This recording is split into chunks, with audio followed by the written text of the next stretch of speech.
Kenalin nih, Fernand Velleberg, tuan muda dari keluarga Vellenberg, keluarga paling tajir melintir seantero Kekaisaran Armian.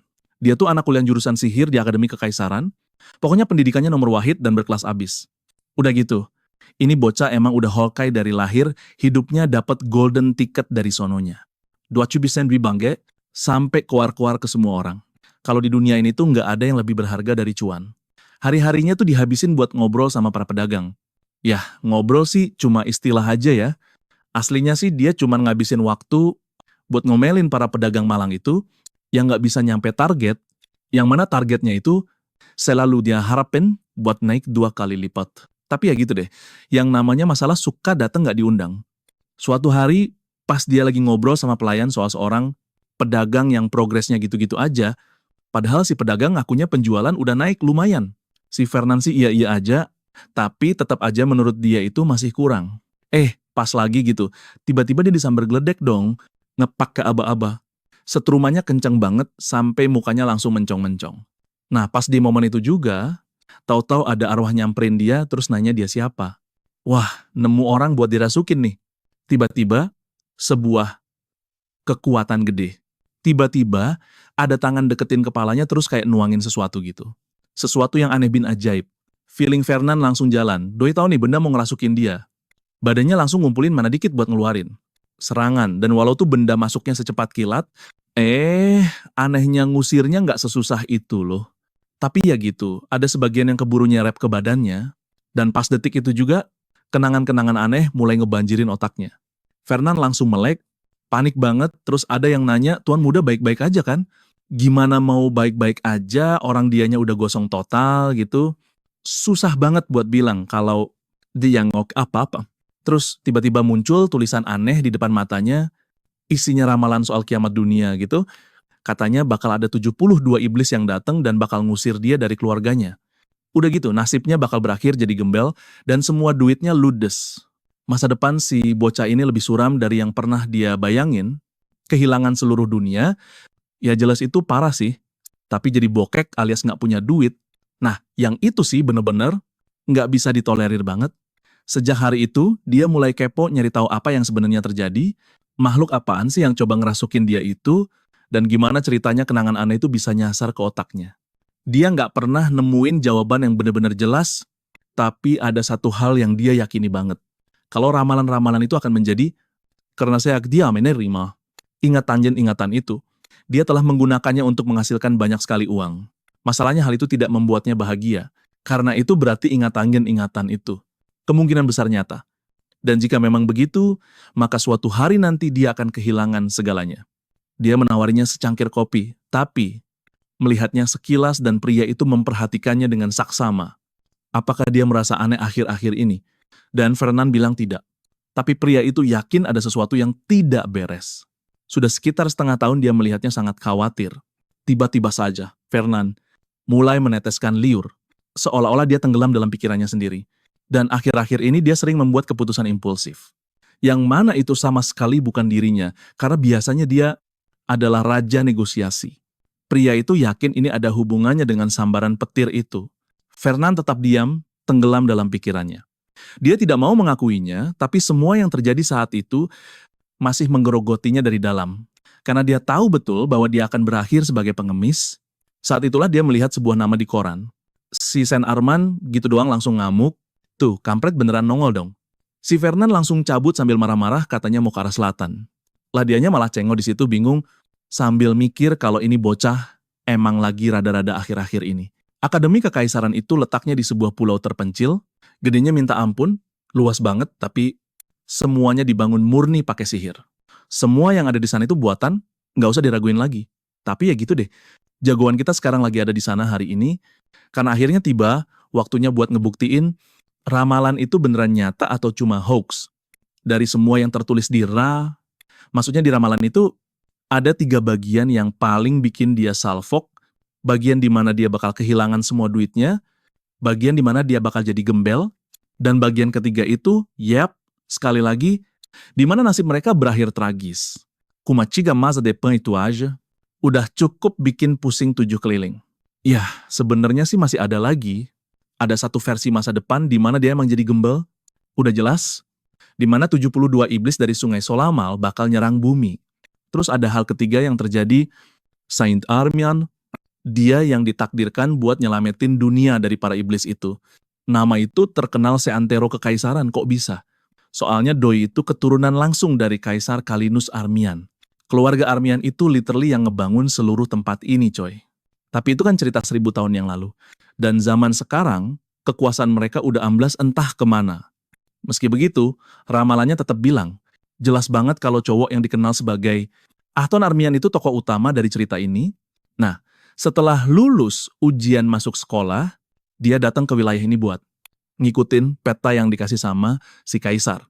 Mulai dari saat itu, dia masuk akademi dan seabrek kejadian pun terjadi, yang mana semuanya itu udah tertulis rapi di novel yang ditanamkan di otaknya Fernand. Yang artinya, kalau si Fernand sampai ketemu sama tuh orang di sini, berarti ramalannya beneran nyata dong. Tapi alasan kenapa dia nyari-nyari Ahton, bukan cuma karena dia itu pahlawan yang diramalkan, tapi juga ada sangkut pautnya langsung sama masa depan Fernand yang ngenes banget. Soalnya dia yang ngasih surat, yang isinya bilang kalau Fernand udah dikeluarin dari sekolah. Dan yang paling parahnya nih, Fernand sama sekali nggak ngerti kenapa si kampret itu, yang jadi biang kerok kejatuhannya. Yang tertulis di teksnya cuma bilang kalau Ahton Armian ngeliat Fernand Fellenberg itu kayak sesuatu, nggak jelas siapaan, tapi gara-gara itu dia jadi ilfil sama Fernand. Dengan tulisan yang begitu samar dan berbelit-belit, tidak mungkin untuk tahu apa yang menyebabkan apa. Tapi dari kelihatannya, sepertinya itu adalah sesuatu tentang Fernand yang bersekutu dengan iblis atau semacamnya.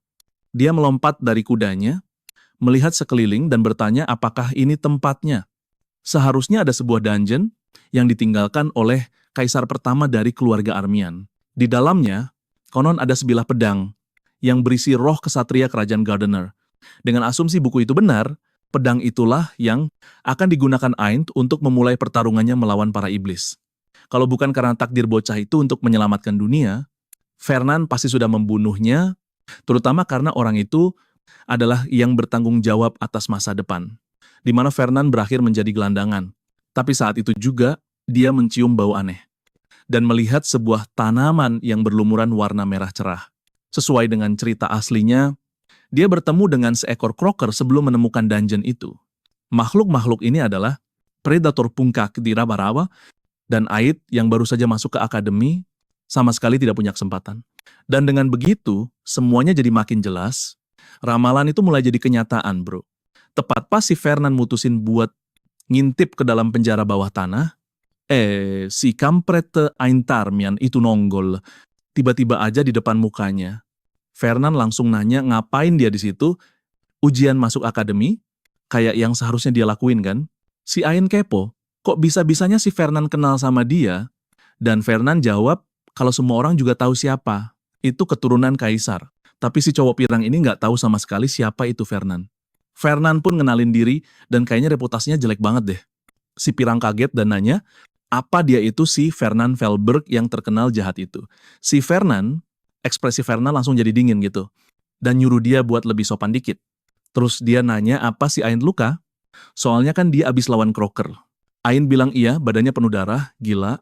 Di saat itu Fernand ngelempar sebotol ramuan kualitas dewa dan nyeletuk. Kalau harganya 10 kali lipat dari yang biasa, Ain udah mau bilang kalau dia nggak punya duit buat bayar barang semahal itu. Tapi Fernand nyuruh dia santai aja. Doi bukan tipe orang yang butuh duit. Kena mental gratis dah si cowok malang ini, WKWK. Terus si Fernand nambahin kalau bocah itu punya darah bangsawan kekaisaran. Hah, seriusan? Emang bisa ya dianggap begitu? Si cowok pirang itu ngeliatin dia sejenak, sambil mikir, jangan-jangan si Fernand ini nggak segila yang digosipin orang-orang. Dia pun ngucapin makasih. Tapi Fernand udah mulai sadar kalau cowok ini mulai bikin dompetnya nangis. Soalnya ramuan tadi tuh harganya mahal banget, gila. Jadi dia mulai ngasih pelajaran ke dia, ngejelasin betapa berharganya ramuan itu sebenarnya, dan bilang kalau si Ain sekarang punya utang budi seumur hidup ke dia.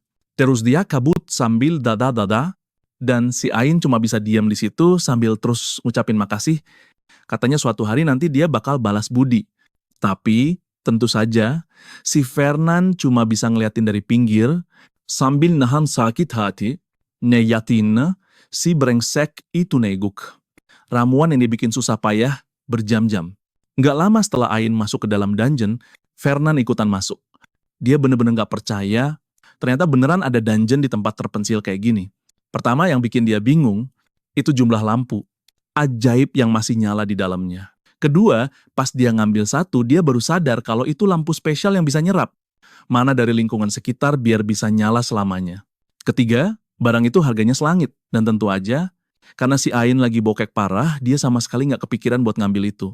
Ini udah nunjukin betapa polosnya nih bocah. Si Fernand inget dari ramalan kalau bocah ini masuk ke tempat ini dalam kondisi babak belur parah. Dia mulai nehak, ramuan esek-esek biar tetap bisa berdiri. Tapi masalahnya, ramuan cupu itu sama sekali nggak ngefek. Tapi ya gitu, si bego keras kepala ini tetap aja maju. Terus, tiba-tiba matanya langsung bersinar, kayak reaksi insting gitu. Di atas sebuah altar ada pedang yang kelihatannya biasa aja. Biasa, palalu. Itu pedang gede banget, kinklong, dan berkilauan kena cahaya. Biasa aja dari mananya coba? Si Ocho langsung megang, itu pedang kenceng banget, dan saat itu juga, cahayanya langsung nerangin seisi gua. Pas si Ocho melek, dia udah nggak ada di dungeon itu, dan Fernand ngeliatin kejadiannya. Bocah itu nggak keluar dari ruangan, dan nggak ada di mana-mana juga di dalam, dia tiba-tiba ngilang gitu aja. Di batu altarnya masih ada bekas tempat. Pedang itu tadinya nangkring, dan semua ini cuma bikin si Fernand makin ngamuk, soalnya itu artinya ramalannya beneran kejadian. Yang artinya juga, bentar lagi surat pengusirannya bakal datang, gelar dia sebagai kepala keluarga Feinberg bakal dicabut, dia bakal dipermaluin di depan umum, bokapnya bakal nyuruh dia buat nggak pernah nunjukin mukanya lagi di hadapan dia ataupun orang lain di dunia ini. Maksud gue, apa angkopa itu? Intinya sih, itu cara halus buat bilang Alt F 4 ke hidup lo bro. Fernand garuk-garuk kepala, dia nggak habis pikir kalau beneran lagi jalan lurus menuju kemiskinan. Masa depan suram macam apa ini woi? Ain Armian itu si tokoh utamanya, pahlawan yang katanya bakal nyelamatin semua orang, dan sekaligus orang yang bakal bikin hidup si Fernand jadi ampas. Tetap aja dia nggak bisa mungkirin faktanya. Cowok itu kayak saham yang lagi meroket, nilainya naik terus. Masalah utamanya adalah, kepribadian mereka tuh beda 180 derajat. Fernand cuma peduli sama duit dan cuan, sementara Armian mentingin kehormatan dan keadilan.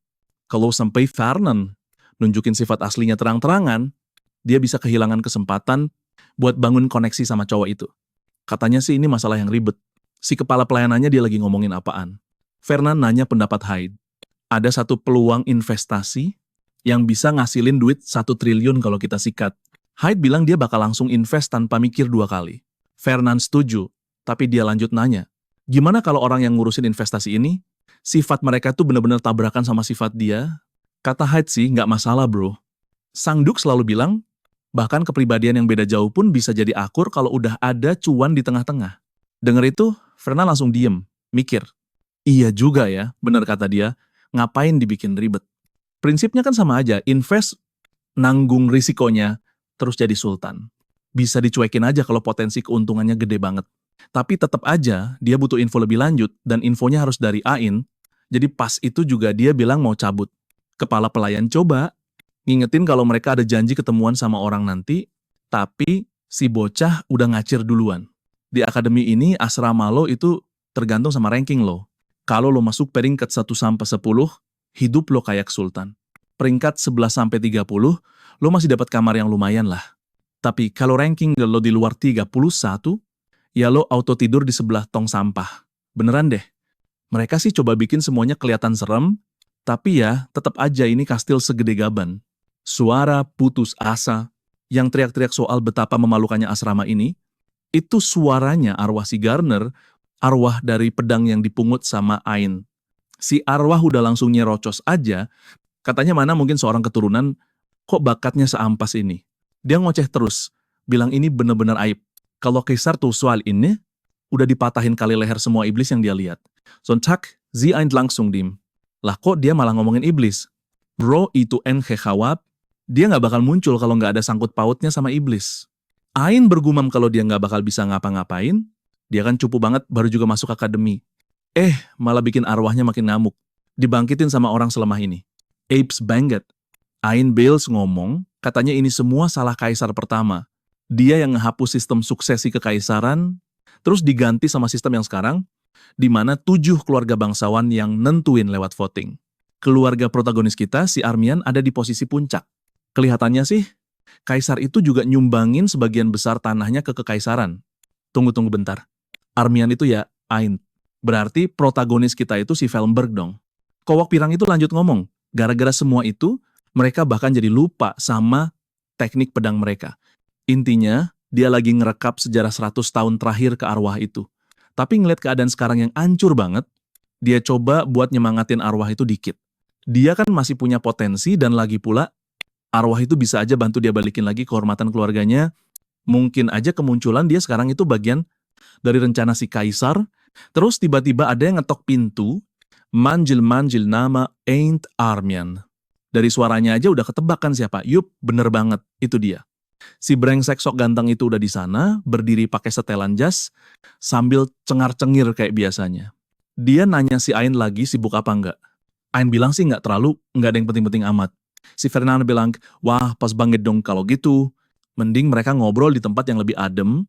Katanya di dalam sini rusuh banget. Ain nyuruh dia nunggu bentar, soalnya baru melek.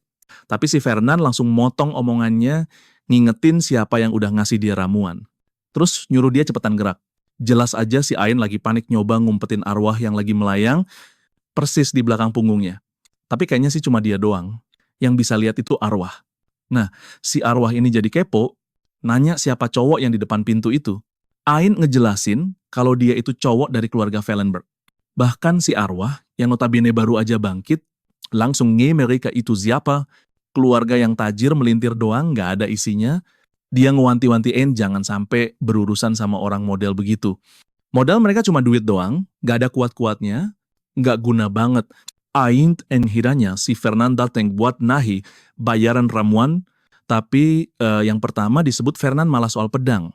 Oh iya, dia bawa pedangnya buat ngobrol-ngobrol santai katanya. Ain ngejelasin kalau akhir-akhir ini dia ngerasa lebih pede aja, sambil nenteng tuh pedang. Tapi Fernand udah ngeh kalau pedang itu isinya arwahnya si Gardner. Ain nanya, ngapain si Fernand ngajak ketemuan?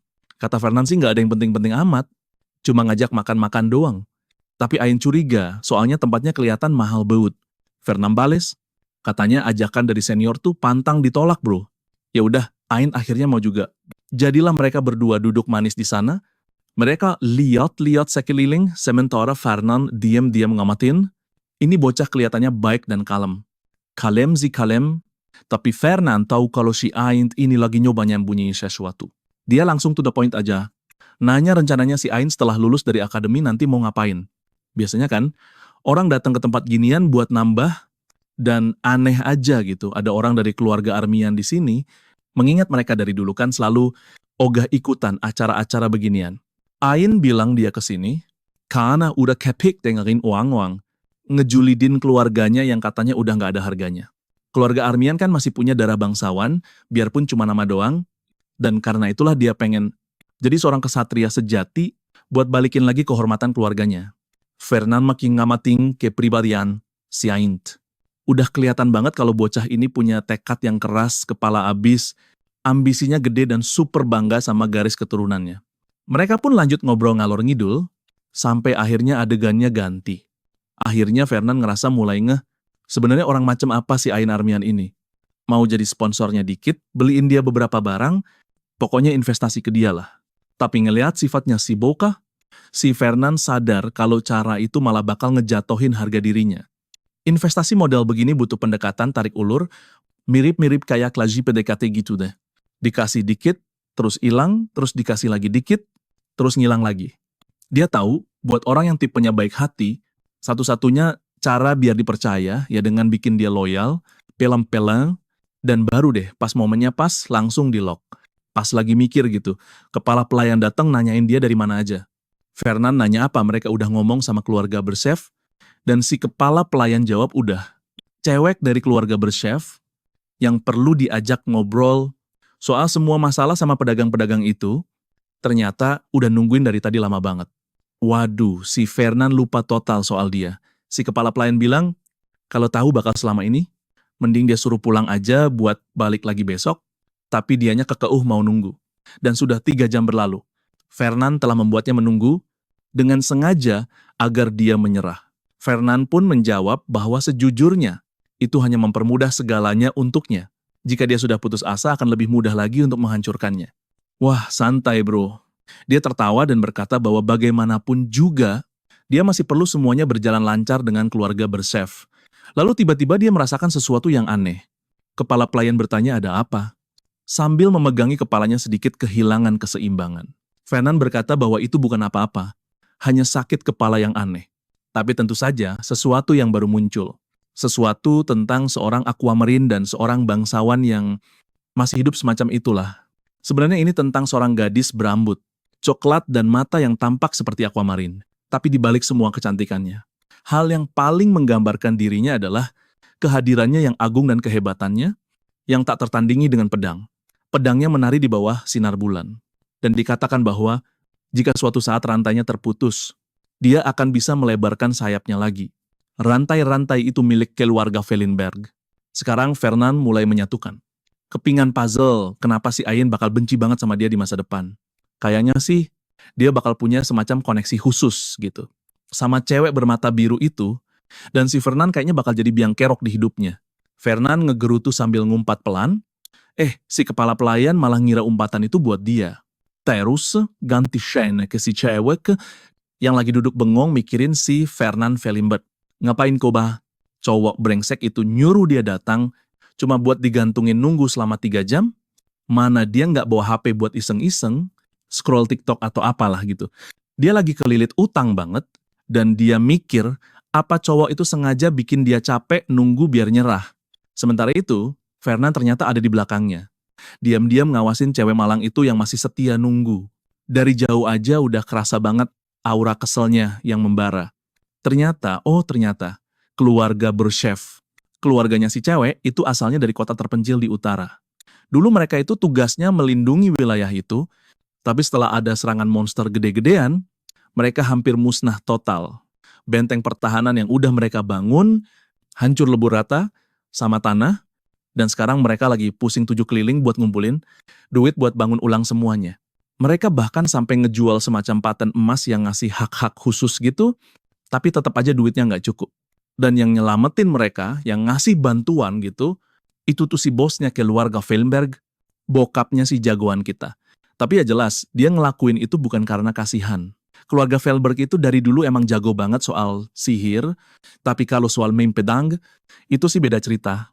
Nah, keluarga Berchef, yang skill pedangnya dewa banget itu, malah lagi kelaparan parah. Ini kan kesempatan emas banget.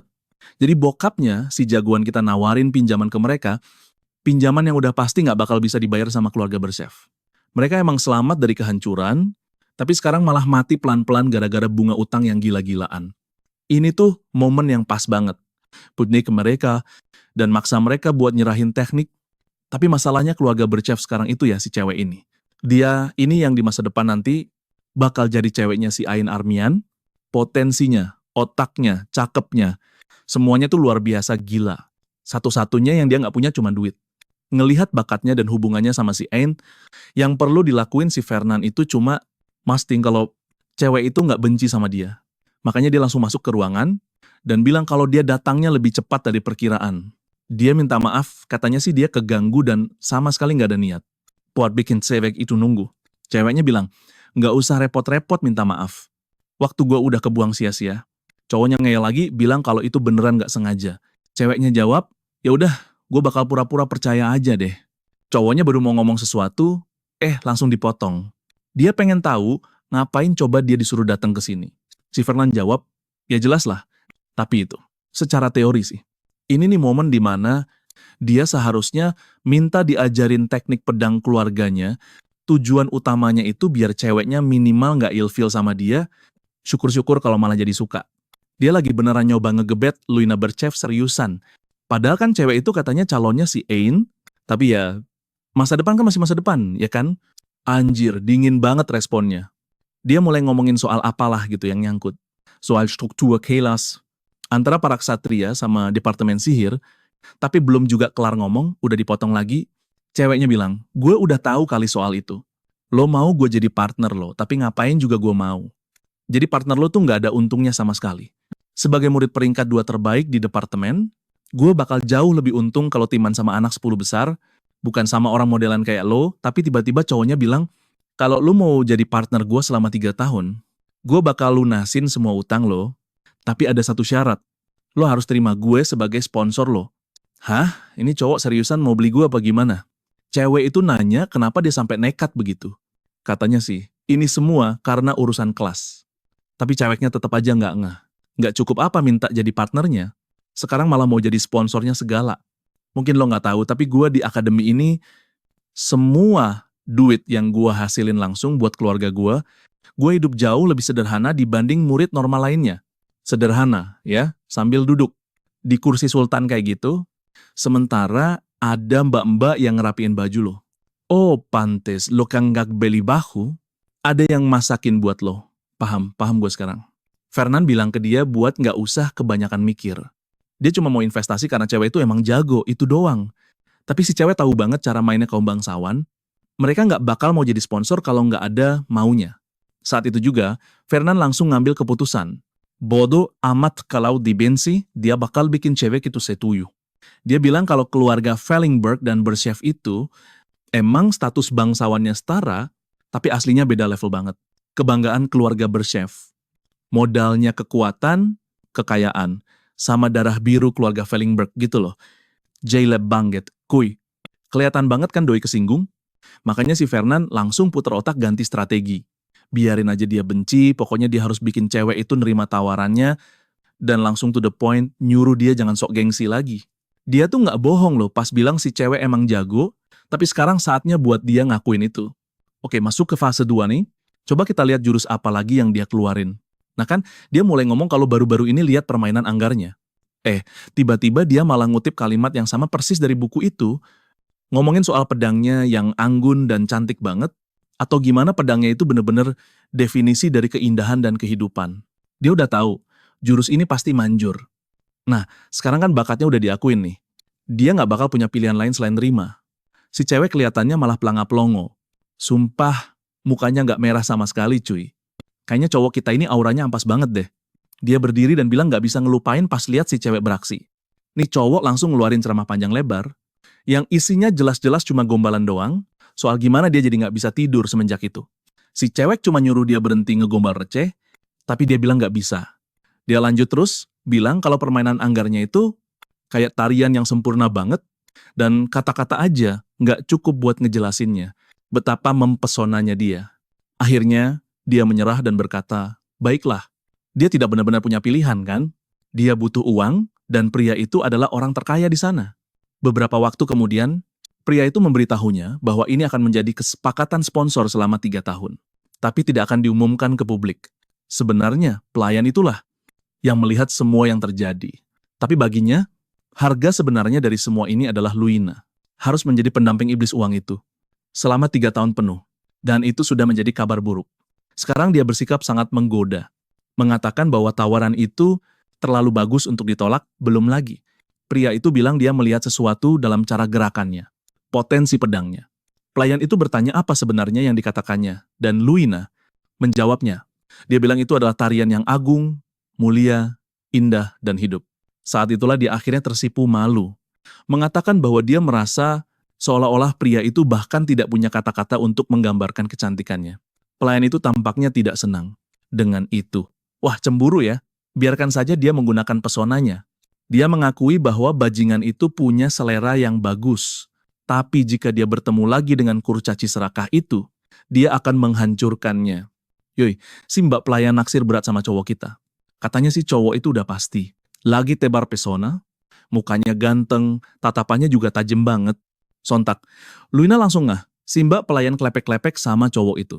Luina bilang sih dia bukannya merasa tergoda, malah jadi curiga sama semua ini. Tapi ya gitu deh, dapat sokongan dana selama 3 tahun, mana bisa nolak. Apalagi keluarganya lagi bangkrut total. Si mbak pelayan bilang, dia ngerti kok. Tapi tetep ayah, Luina kan ada di peringkat 2, dan si Velber kampret itu cuma nangkring di peringkat 10. Pas banget asisten cowok kita tiba-tiba nonggol. Hyde bilang tuan mau ketemu sama Nona Luina. Katanya udah ditungguin di lapangan latihan, dan disuruh datang secepatnya. Si mbak pelayan langsung pasang muka kesel sementara Luina coba buat mencerna semua ini. Dia nggak bisa nebak sama sekali isi kepala cowok itu. Dan tuh dia orangnya, gowok kita, jalan santai dengan tongkat sihirnya yang kece itu, nyantol di punggungnya, yang harganya mungkin sekitar 15 kuadriliun koin. Luina emang sih ada di peringkat 2, tapi peringkat satunya sekarang itu orang yang namanya Alon Donners.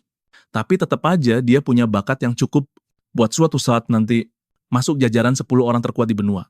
Nah, sekarang nih waktunya buat jagoan kita ngebuktiin cewek ini beneran harta karun terpendam atau bukan. Cewek itu masuk ke lapangan latihan sambil bilang kalau dia masih nggak ngerti apa sih yang ada di pikiran cowok ini. Ngejelasin kalau dia di sini tuh buat ngebuktiin kalau gabung sama dia itu bukan keputusan yang salah. Dengar itu, sitze Weg langsung G, pasti dia mau pamer kekuatan dengan ngelawan dia, jadi dia langsung ngasih warning. Lo yang di peringkat 10 nggak bakal ada kesempatan. Satu-satunya yang bakal lo dapet ya cuma bonyok doang, tapi dia ngakuin sih, nyalinya lumayan juga. Tapi tetep ya, dia perlu sadar diri kalau perbedaan antara peringkat. 2 sama peringkat 10 itu jauh banget, tapi si Fernand cuma nyaut, udah maju aja sini. Cewek itu bilang gak, oke deh, gue kasih lo kesempatan buat unjuk gigi. Wih, akhirnya dia mulai ngeluarin sihirnya coy. Akhirnya nih bocah pakai jurus lain selain kekuatan duit. Nggak pakai lama, hujan batu langsung turun ke arah cewek itu. Jagoan kita ini ngucapin mantra pakai bahasa antah berantah gitu, dan serangannya langsung melesat ke dia, tapi si cewek cuma muterin pedangnya sekali doang, dan semua batu itu hancur berkeping-keping sambil nyengir. Detik itu juga, dia langsung nerjang si Fernand, tebasan di mana-mana, loncat ke kiri dan ke kanan. Si Fernand benar-benar melongo ngelihat betapa gampangnya si cewek. Dia terus-terusan ngeluarin sihir, tapi si cewek nangkisnya santai banget kayak angin lalu. Terus tiba-tiba, wush, dia teleportasi, sekarang udah di belakangnya aja. Cewek itu sambil ngegambar lingkaran sihir. Cewek itu padahal tahu kalau arena latihan ini lantainya udah diperkuat, yang harusnya sih tahan sama sihir apapun, tapi ya gitu, entah gimana ceritanya, dia tetap aja bisa ngancurin semuanya. Itu bikin si cewek auto bengong sejenak. Fernand Vellenberg yang ternyata beneran dia yang ngelakuin semua ini? Padahal dia cuma diem di situ sambil ngeluarin sihir demi sihir dengan muka super kalem sambil ngetok-ngetokin tongkatnya ke lantai. Saking kalemnya, si cewek jadi mulai curiga, jangan-jangan si Fernand Vellenberg ini selama ini nyembunyiin kekuatan aslinya. Udah tajir, ganteng, diam-diam sakti mandraguna. Buset dah, bagi-bagi napak kelebihannya. Dia sadar kalau Fernand ngeluarin banyak sihir sekaligus, satu persatu tanpa istirahat sama sekali, yang mana itu nggak masuk akal banget. Soalnya butuh mana yang jumlahnya gila-gilaan buat bisa kayak gitu. Ini udah jelas banget, kekuatan kayak gini bukan levelnya orang peringkat 10. Kalau begini terus sebenarnya, si cewek yang main cepat ini bakal kalah telak. Dia ngeluarin tornado dan mulai ngehangkurin semua batu-batu. Fernand muncul lagi sambil ngeliatin seseorang. Seluruh arena latihan udah mau hancur, atapnya bolong sampai langit kelihatan, batu-batu pada beterbangan. Sambil megang pedangnya, dia maju nyerang cowok itu lagi. Rentetan tebasan lagi dan sekarang jagoan kita masih aja diem di tempat. Kita lihat aja kena apa nggak. Tapi tiba-tiba pedangnya jatuh ke tanah. Bentar. Itu bukannya tongkatnya, ya. Dengan muka agak malu dia bilang kalau cewek itu langsung curiga kalau dia lagi dikerjain. Apa dia sengaja mau bikin malu gitu. Cowok itu bilang nggak, mananya udah habis total. Bener-bener udah nggak bisa ngapa-ngapain lagi. Cewek itu merhatiin dia sebentar, kayaknya sih dia nggak lagi acting. Nah sekarang semuanya jadi masuk akal. Dia sengaja nguras mananya sampai kering, udah pasti dia nggak bakal bisa menang. Jadi selama cewek itu bisa bertahan, itu udah jelas dihitung sebagai kemenangannya. Tapi tetep ya, rasanya aneh. Ada sesuatu yang ngeganjel dari semua ini. Terus si Fernand bilang kalau dia punya sesuatu buat cewek itu. Yap, ini hadiahnya karena udah ngalahin dia, sekotak kokelat. Dia tahu cewek itu doyan coklat. Kayaknya sih keluarganya dia yang produksi. Salah satu coklat paling dewa yang pernah ada. Dia yakin banget cewek itu nggak bakal nolak, dan kalau dia nggak suka yang itu, masih ada coklat Kraken yang bisa dibeliin buat dia. Si cewek agak kaget dan udah hampir ngeces, dia bilang kayaknya si cowok udah nyelidikin dia deh. Dan si cowok jawab kalau dia nggak bakal seniat itu buat cewek kayak dia. Waduh, ini cowok naksir apa nggak sih? Plain-plain amat. Katanya dia cuma nyari info soal beberapa orang yang ada di peringkat atas aja. Ceweknya nyaut. Lah, itu kan sama aja namanya stalking. Terus dia buang muka. Dia bilang berhenti nawarin dia coklat cuma karena menang duel, bukan berarti dia bocah kali. Si cowok masih aja maksa dikit, dan akhirnya ceweknya nyamber coklat itu sambil bilang, ya udah, sini. Tapi abis itu dia nahan si cowok, mau nanya sesuatu. Gimana ceritanya mana dia bisa sebanyak itu coba? Cukup buat ngeluarin skill beruntun sebanyak itu tanpa henti? Biasanya hal kayak gitu mustahil banget buat seorang penyihir. Itu udah jauh di atas batas normal banget. Kalau emang sejago itu, kenapa dia cuma ada di peringkat 10? Dia nyengir terus bilang, ya jelas lah. Seorang pedagang kan nggak perlu jadi pusat perhatian. Ini orang sengaja bikin peringkatnya rendah, cuma biar bisa dapat cuan lebih banyak. Harga diri aja lewat, bahkan harga diri itu nomor 2. Yang penting cuan dulu. Dia ngelirik tongkatnya, ada yang nanya di deket situ. Kenapa tuh? Ternyata si Hyde. Dia kepo kenapa si Fernan ngabisin semua isi ulang, mana sama amplifier mananya. Jagoan kita bilang dia abis berantem sama Luina, dan ternyata cewek itu alot banget di luar dugaan. Padahal udah siap tempur abis-abisan, malah tetap aja keok. Bukan cuma doi nangkis serangan dengan santuinya, tapi mananya keburu kering kerontang jauh sebelum dia bisa mikirin cara buat nyentil dia sekalipun. Si Hyde jadi bingung dong. Ngapain sih segitunya banget buat dia? Emangnya se-worth it itu kah? Fernan jawabnya simpel aja, dia itu investasi buat masa depan bro. Dan lagi-lagi, si kepala pelayan jadi mikir, jangan-jangan ini efek samping, gara-gara kepalanya pernah kesamber petir. Sejujurnya, jagoan kita ini cuma mikir kalau omongan Hyde itu bener banget. Gaya main pedangnya emang elegan parah. Kenapa dia fokus banget sama teknik-teknik keluarga Berchev? Si Luina itu beneran punya bakat terpendam. Terus kok di masa depan dia kayaknya B aja ya, nggak menonjol gitu. Mungkin perlengkapannya pada cupu kali ya. Atau mungkin ada drama apa gitu di tengah jalan. Ya bener juga sih, keluarganya kan bisa dibilang ngancurin hidupnya dengan numpukin utang segunung. Tapi tetep aja, si asisten masih kepo. Si Fernan mau ngeles apa nih nanti ke Tuan Duk? Soalnya, dia gagal total buat nguasain ilmu pedang legendaris, keluarganya sendiri. Fernan ngaku dia nggak kepikiran sampai segitunya, terus dia nanya apa ini, artinya dia bakal dicoret dari kartu keluarga. Si kepala pelayan jawab, oh enggak, Tuan nggak bakal diasingkan kok. Palingan cuma diberesin aja, dilindes mobil, terus ditinggal di got pinggir jalan. Saya bahkan udah kirim surat duluan ke Duk, biar bapaknya siap-siap, buat langsung nge-game overin Tuan pas Tuan dateng. Bukannya panik, padahal dia tahu situasi ini udah di luar kendali, Fernan malah nyoba ngalihin perhatian dan cuek bebek. Beberapa hari kemudian, surat yang ditunggu-tunggu akhirnya datang. Dia buka suratnya sambil gemeteran, parno abis, pengen tahu apa kata bokapnya. Dia udah tegang banget, soalnya surat balasannya datang jauh lebih cepat dari biasanya. Kepala pelayannya ngeiyain, tapi dia bilang yang benar-benar bikin ngeri itu. Ya isi suratnya sekarang. Fernan sampai nanya apa, bokapnya ngirim surat terpisah, yang isinya surat perintah eksekusi mati. Kepala pelayannya bilang sih enggak, meskipun dia lumayan yakin kalau hari ini adalah hari terakhir dia ngelayanin Fernan, soalnya riwayat tuan mudanya bakal tamat di sini. Tapi jauh di lubuk hatinya, Fernan tahu dia nggak bakal dicoret dari keluarga cuma gara-gara masalah ini. Ini pasti gara-gara Hyde dan sifatnya yang dramatis, tapi saat dia akhirnya melihat surat itu, semua yang ditulis oleh ayahnya hanyalah bahwa dia mungkin telah dirasuki oleh iblis. Saat itu juga, Fernan berkata bahwa dia harus pergi mengunjungi si tua itu. Dia tidak bisa memberitahu siapapun bahwa dia mendapatkan ramalan itu atau bahwa dia tahu banyak hal yang belum terjadi. Membuktikannya secara fisik. Tidak ada buku yang nyata, hanya informasi di dalam kepalanya.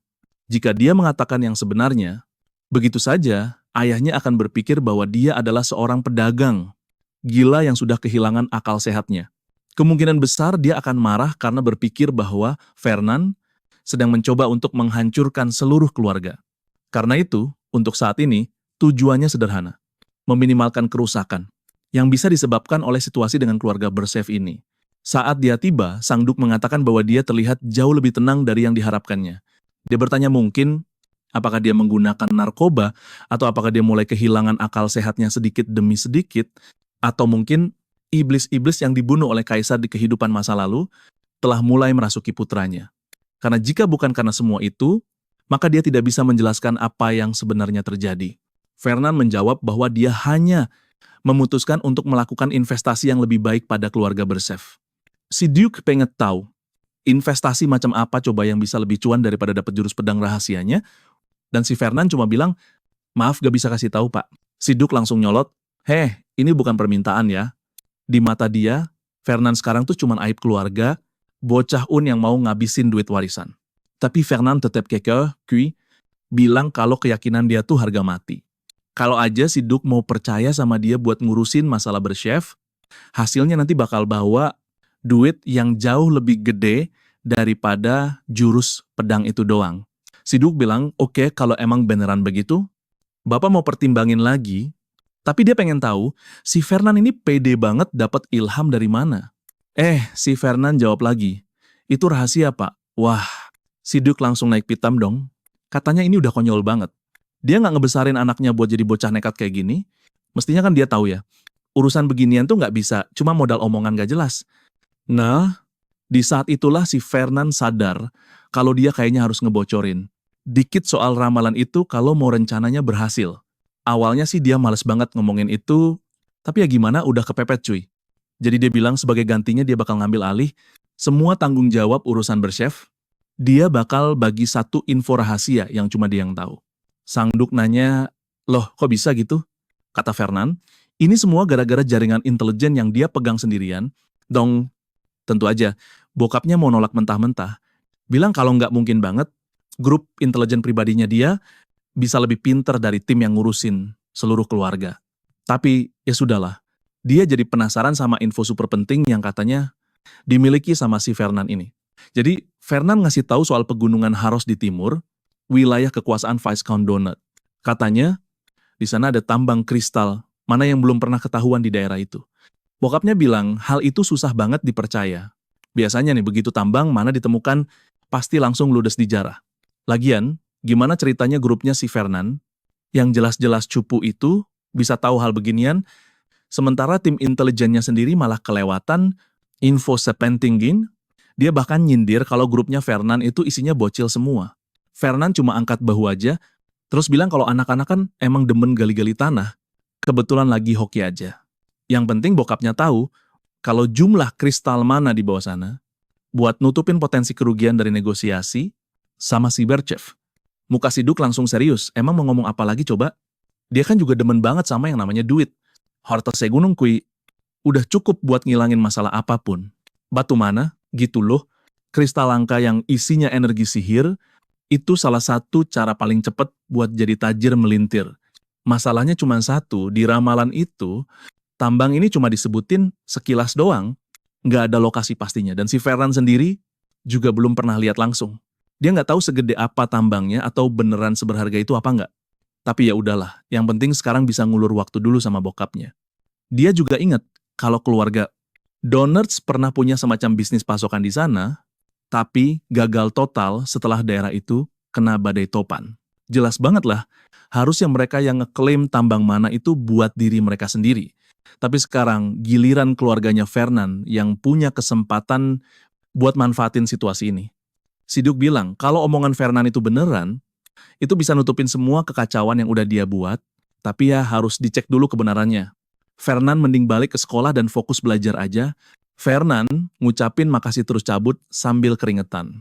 Dalam hatinya, syukurlah seenggaknya dia berhasil bikin si Duke jadi adem ayem. Tapi pas dia udah mau pergi, bokapnya manggil lagi. Fernand, dia langsung panik noleh, ada apa lagi nih? Si Duke akhirnya ngajak dia makan malam bareng, ya mumpung udah di situ juga kan. Nggak lama kemudian, si Duke ngobrol sama kepala pelayannya, mukanya kelihatan agak-agak kecewa gitu. Si kura-kura hitam, geng intel keluarganya, bisa-bisanya kelewat info sepenting ini. Si Duke diam-diam ngunyah sambil bilang mau nyelidikin, ada apa sebenarnya sama jaringan informan dia. Terus si Duke nanya, gimana pendapat si kepala pelayan soal Fernand? Katanya sih, bocah itu udah jadi pedagang yang disegani sekarang. Si Duke said to you sih, tapi dia masih penasaran gimana caranya mereka bisa nemuin tambang itu. Rasanya kok aneh aja nggak masuk akal. Mereka juga harusnya nyelidikin geng intelnya si Fernand buat cari tahu gimana mereka dapat info-info kelas kakap kayak gitu. Mungkin emang itu spesialisasi mereka kali ya. Fernand, ternyata gengnya si Fernand itu namanya Pilar Emas dan si Fernand sendiri itu emang jagonya nyari batu-batu mana, padahal dia punya bakat level dewa. Dia malah fokus total ke sihir tanah, cuma demi biar lebih ngerti soal batu-batuan itu. Dasar bocah tengil. Kata si Duke sih, ya, masuk akal juga. Bakat sihir anaknya emang nyambung. Dan gengnya juga riset soal itu. Tapi tetap aja bukan, mereka butuh info lebih detail lagi. Si kepala pelayan nyaranin mereka buat waspada cuy. Soalnya Fernand kayaknya gedenya lebih cepet dari yang mereka bayangin loh. Tapi si Duke malah cengar-cengir, katanya dia nggak nyangka ada hal segokil ini. Datang dari anaknya sendiri. Kalau emang beneran, ya bagus banget lah.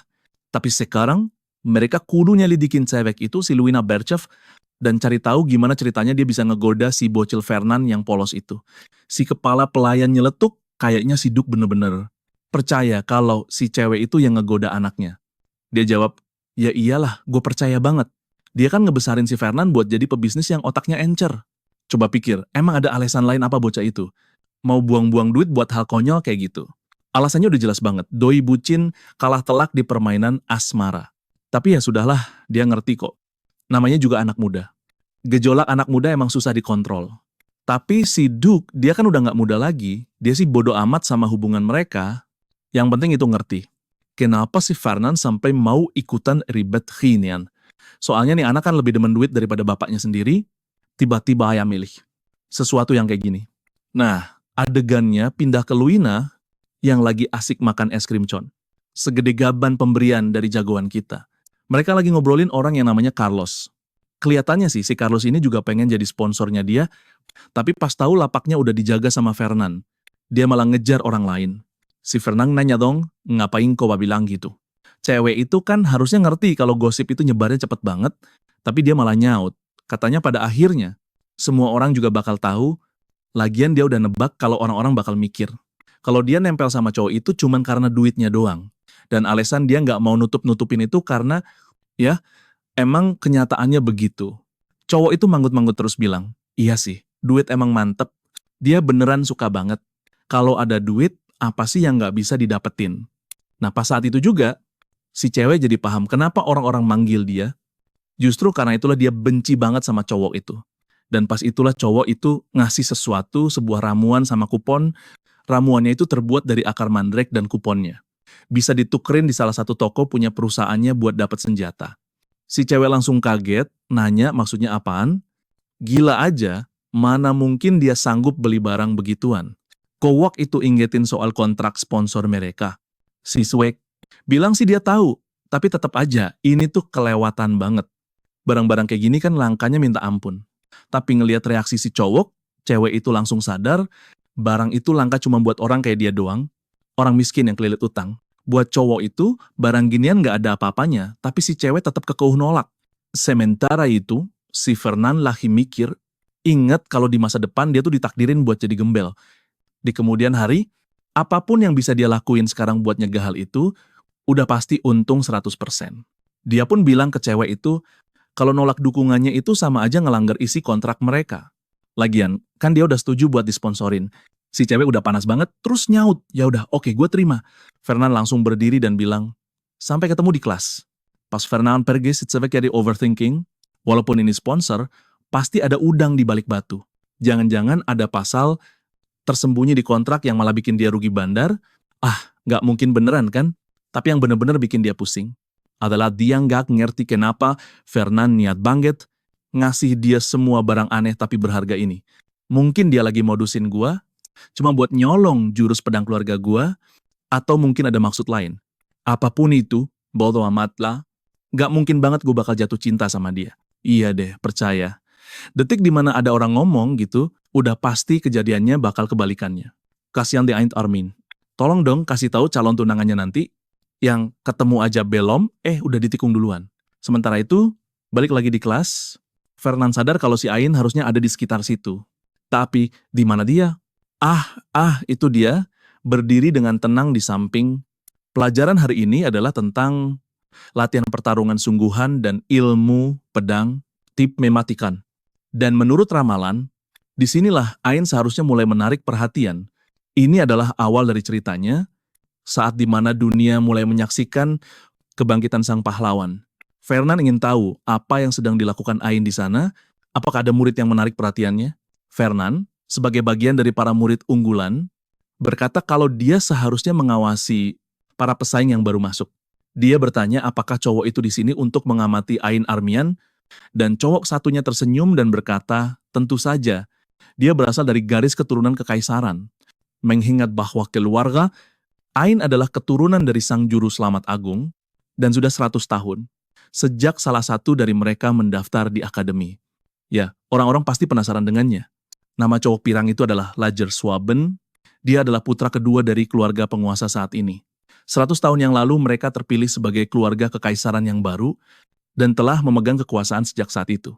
Ternyata mereka memiliki akar leluhur yang sama dengan keluarga Ain, tapi garis keturunan mereka terpisah sejak lama. Mereka tuh sayang banget sama posisi mereka sekarang dan tiba-tiba ada orang dari garis keturunan yang sama, si Ain, bisa aja balik dan ngerebut semua panggung dari mereka. Jadi ya wajar aja Doi jadi pusat perhatian banget juga. Lajer ngasih tahu Fernand kalau ada orang lain yang juga ngincer. Si Ain juga, sumpah deh, ini nama-nama kenapa pada aneh banget sih? Cowok ini masuk ke akademi sebagai murid dengan nilai tertinggi kedua, kuai, dan kayak si Doi ngincer. Buat nyolong semua sorotan yang lagi didapetin Ain.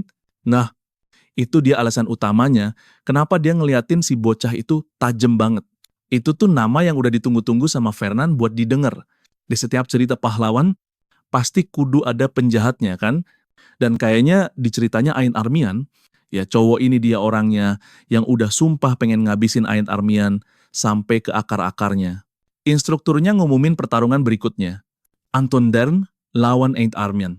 Dan begitulah, setiap orang yang terlibat di masa depan yang dilihat Fernand, sekarang udah pada ngumpul di satu tempat. Sumpah, ini benar-benar gokil sih. Di ingatan masa depan itu, dia ingat semua orang nyorakin Ain, penonton pada teriak-teriak manggil namanya. Tapi sekarang boro-boro, nggak ada yang ngeh dia itu siapa. Nggak ada yang tahu potensi dewa yang dia punya. Tapi buat Fernand nih, ini adalah momen buat lihat investasinya bakal cuan apa boncos. Buah-buahan, instrukturnya nyuruh mereka siap-siap terus ngasih aba-aba buat mulai. Darren langsung maju ngegaspol. Ain kelihatan kaget pas pedang mereka pertama kali adu. 2 kali bro. Beneran niat mau penggal kepalanya. Tapi si Ain loncat ke udara, terus mendarat di sampingnya. Tapi tetep aja, lompatan itu bikin dia ngos-ngosan. Di tribun, pangeran kedua nyeletuk kalau si Ain lagi apes banget harus ngelawan orang sejago itu di ronde pertama.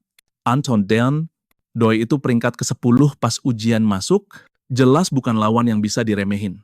Buat info ya nih, si Ain itu cuma peringkat 36, dan itu pun sebelum dia megang pedang, punya kaisar. Si pangeran kedua cuma ngangkat bahu, terus bilang gak ada yang seru buat ditonton di sini dan udah mau cabut. Tapi si Fernand bilang kayaknya bentar lagi bakal ada yang seru.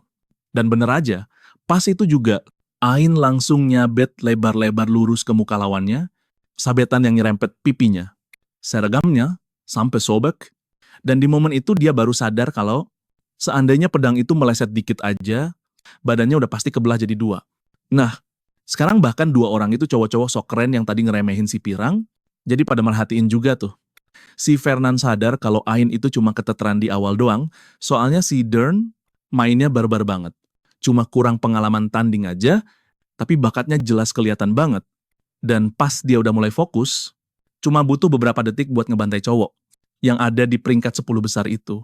Sekarang si Dern lagi berlutut, malu abis, dikalahin sama bocah yang peringkatnya 38. Bentar, bukannya tadi 36, ya? Peringkatnya turun mulu tiap menit, WKWK, dan langsung nyalain auranya, teriak-teriak bilang nggak mungkin dia bakal kalah di sini. Di samping, ada beberapa murid yang ngegosip kalau si Ain ternyata jago juga di luar dugaan mereka, tapi ya tetap aja nggak mungkin. Pangeran kedua ikutan nimbrung katanya. Ya, seenggaknya dia nggak malu-maluin nama Armian. Buat orang yang katanya nggak punya bakat sama sekali, usahanya udah lumayan oke lah. Tapi si Fernand ngelihatnya beda banget. Nggak punya bakat katanya. Halah, bukan itu masalahnya sama sekali. Kenyataannya, bocah itu datang dari tempat yang serba susah. Dia tuh nggak pernah dapat dukungan atau modal buat latihan yang bener, tapi ya gitu deh. Tetap aja dia di sana ngelawan orang yang seumur hidupnya latihan mulu. Bocah ini emang bener-bener spesial, gokil, pantes aja ramalan milih dia, dan sekarang seisi dunia bakal tahu siapa pemeran utama yang sebenarnya di cerita ini. Pedangnya si Dern langsung mental, dianya jatuh ke tanah ngos-ngosan kalah telak cuy. Sang instruktur pun mengumumkan, pemenangnya adalah Ain Tarmian. Ain cuma diem di situ, nyengir lebar banget, sementara penonton pada heboh sorak-sorai. Si rambut merah ngeliatin dia dengan muka bete, dan si beli itu, dia juga ikutan ngerayain dong. Sahamnya langsung meroket tajam. Nah, ini baru namanya investasi yang mantap. Dia bersenandung kecil, kelihatan puas banget, tapi sekarang waktunya lihat apa yang bakal terjadi selanjutnya. Orang-orang di sekitar mulai bisik-bisik, pada kepo, jangan-jangan mereka berdua, si Fernand sama Luina, beneran pacaran. Oke, ini dia investasi besar berikutnya. Luina, yang lagi berdiri di sebelahnya, dengan muka marah, nanya santai apa dia udah minum ramuan dan ngambil perlengkapan yang dia kasih. Cewek itu sih nggak ngomong apa-apa, tapi sebenarnya dia itu senang banget loh. Pas dia dapat semua perlengkapan itu, dan pas neguk eliksir, kekuatannya langsung meroket gila-gilaan. Tapi, dia tetap santuy dan cuma gumamayan lah. Oke juga, tiba-tiba ada yang nyamperin. Dia bilang kalau semua pasangan sempurna udah fix ditentuin, dan untungnya nggak ada yang telat banget. Cewek itu Rosalia dari Departemen Sihir, dan cowok di sampingnya itu Sigrat, si Kesatria Kula. Dia jalan sambil bagi-bagiin beberapa gulungan kertas, terus ngumumin kelasnya bakal segera dimulai. Semuanya bakal dapat peta dari para asisten, dan kelas pertama adalah praktek lapangan. Setidaknya di akademi ini, berantem itu dapat nilai plus hehe. Si cewek rambut merah bilang hari ini mereka bakal dapat latihan beneran. Mulai sekarang, kalian bakal langsung dilempar ke lapangan. Di peta yang kalian terima, tujuannya udah ditandain. Tugas kalian cuma nyampe ke lokasi persis itu dalam waktu 4 jam. Tapi ada tapinya nih. Kalian nggak boleh datang kecepatan atau kelamaan, harus nyampe pas banget dalam 4 jam, jam 2 siang teng, beberapa murid yang kepo nanya, ini ngaruh ke nilai kita nggak? Mereka langsung dikasih jawaban to the point. Ini tuh sepenting ujian tengah semester loh. Guru God mereka bilang kalau nggak ada pertanyaan ya udah bubar. Dia cuman ngucapin semoga beruntung doang. Latar ganti ke sebuah gunung di tengah hutan, dan muncullah dua maut kita ini. Salah satunya nanya, mereka ini sebenarnya lagi di mana? Tapi si Luina udah semangat 45, nyuruh mereka buruan gerak. Padahal ya, kayaknya mereka harusnya ngecek peta dulu deh bentar. Tapi pas mereka noleh, ada pasangan lain lagi ngeliatin mereka. Dan si cewek rambut merah itu manggil Luina. Fernand langsung ngenalin mereka dong. Jane Hawks dan Ned Pallen. Peringkat mereka berdua ada di bawah 70. Dengan kata lain, mereka tuh nggak guna buang-buang waktu aja, sialan, buset, dingin banget. Biasanya yang ngomong gitu tuh orang yang keputusannya berdasarkan logika murni. Lanjut lagi, mereka udah setengah jalan nih. Tapi si cewek kayaknya udah siap tempur dan si Fernand cuma ngangkat bahu sambil bilang terserah dia mau ngapain. Ya udah deh, dia langsung ngeluarin pedangnya sambil bilang ini waktunya buat dapat poin tambahan. Terus cowoknya nanya, apa nggak lebih gampang kalau diselesain pakai sihir aja? Mereka malah jadi adu bacot soal gimana cara ngadepinnya. Sementara pasangan yang satunya lagi cuma sibuk nyari cara buat kabur. Tapi sedetik kemudian, Luina udah loncat ke udara sambil salto-salto, sambil teriak kalau dia bakal ngamanin poin tambahan itu. Kasian, kayaknya bocah-bocah itu baru aja dibantai abis. Ya, tapi salah satunya sempet pasang pertahanan yang lumayan GG sih. Jujur, itu patut diacungin jempol. Lupain aja udah kelar. Dua-duanya udah nangis kejer di lantai tuh. Dan begitulah, satu tim lagi resmi tereliminasi. Balik lagi ke ruang pantau, Pak dosen komen nih, katanya ada tim lain yang tumbang. Semuanya pada rontok lebih cepat dari yang dikira. Si Rosalia, dosen gotik itu, malah mikir ini bagus-bagus aja. Seenggaknya para murid nggak dieliminasi sama monster, tapi sama yang lain, jauh lebih seru kalau konfliknya tuh antar mereka sendiri. Pak dosen nanya, ada grup yang lagi, dia pantengin banget nggak? Dia jawab, ya jelas ada dong. Lucia Schwab sama Alon Donnet itu tim paling OP. Si Carlos juga orang yang nggak bisa diremehin. Dan pastinya, tim paling aneh seantero kelas, yaitu Luina Berchev sama Fernand Velberg. Pak dosen setuju banget. Pasangan itu bener-bener di luar dugaan, dan jujur aja nih, si Luina kayaknya posisinya kurang menguntungkan. Ini bukan soal duit, yang bikin aneh tuh si Fernand kan nggak pernah peduli-peduli amat. Sama nilai, sampai mau investasi cuma buat naikin prestasi akademik dong. Pak dosen bilang dia yakin pasti ada alasan lain, soalnya dia kan tahu betul dengan pasti bahwa Fernand bisa menaikkan peringkatnya kapanpun dia mau. Profesor itu menjadi bingung. Apa maksudmu dengan itu? Dia menyuruhnya untuk melihat lebih dekat. Sejak Fernand masuk ke akademi, dia selalu berada di peringkat ke-10, tidak peduli apa yang terjadi. Bahkan para siswa terbaik sekalipun biasanya posisinya naik turun. Jadi, kenapa tidak peduli siapa yang masuk atau keluar, Fernand tidak pernah beranjak dari posisi ke-10. Selain itu, ujian tulisnya bisa dibilang sempurna. Satu-satunya saat dia kehilangan poin adalah saat latihan praktik yang membuatnya terjebak di peringkat ke-10. Oh, dasar bajingan licik. Apa-apaan ini? Kelakuan ala Ayano Koji? Sang profesor akhirnya mengerti. Anak itu melakukannya dengan sengaja. Rosalia membenarkannya, tentu saja, dan mungkin dia belum mengetahuinya, tapi orang yang menghancurkan tempat latihan baru-baru ini adalah Fernand. Profesor itu tidak bisa mempercayainya. Seluruh tempat itu hancur menjadi abu, ada sebuah lubang di atapnya. Yang ingin diketahui oleh profesor itu adalah kenapa Fernand menyembunyikan kemampuannya. Dia menjawab bahwa tidak ada cara untuk mengetahuinya secara pasti, kan? Tergantung motifnya sih. Mungkin soal duit kali ya. Dan di sanalah dia lagi berdiri, pede banget di atas batu, nunjuk-nunjuk arah utara di peta. Sementara itu, di bawah sana, kelihatannya si Luina lagi, ngehajar semua orang sampai pada tepar. Nggak lama kemudian, udah bejibun aja murid yang terkapar KO. Di tanah, dan dia nanya apa paling nggak? Diana Museshwatu. Cowok itu bilang mereka harus cabut ke utara. Masalahnya, jalannya rame banget sama orang, tapi buat Luina, itu justru mantap. Dia udah siap buat ngeberesin gerombolan berikutnya. Pak Bangge Lajijitu, ada yang nyamperin sambil bilang kalau akhirnya mereka ketemu juga. Seorang cowok pirang dan cewek yang mukanya udah pasrah mau kalah, Carlos Deneve. Yoi, dari namanya aja udah kedengeran kayak bakal jadi samsak. Luina langsung ngegas, woi, curang banget serangan lo. Mending kalian sadar diri deh. Kalian nggak bakal bisa kabur sekarang karena takdir udah nyatuin kita di sini. Luina jadi bingung, ini orang kenapa sih ngamuk-ngamuk? Kata Fernand sih udah jelas banget, itu karena Fernand udah nyolong dia. Luina langsung motong, udah deh, stop ngomong gitu. Gue bukan barang, jadi nggak ada yang namanya dicolong. Rupanya, cowok berambut biru ini ingin membentuk tim dengannya. Dan sekarang, Carlos mukanya merah padam sambil teriak menyuruh mereka bertarung. Fernand menyadari bahwa pertarungan tidak bisa dihindari pada titik ini.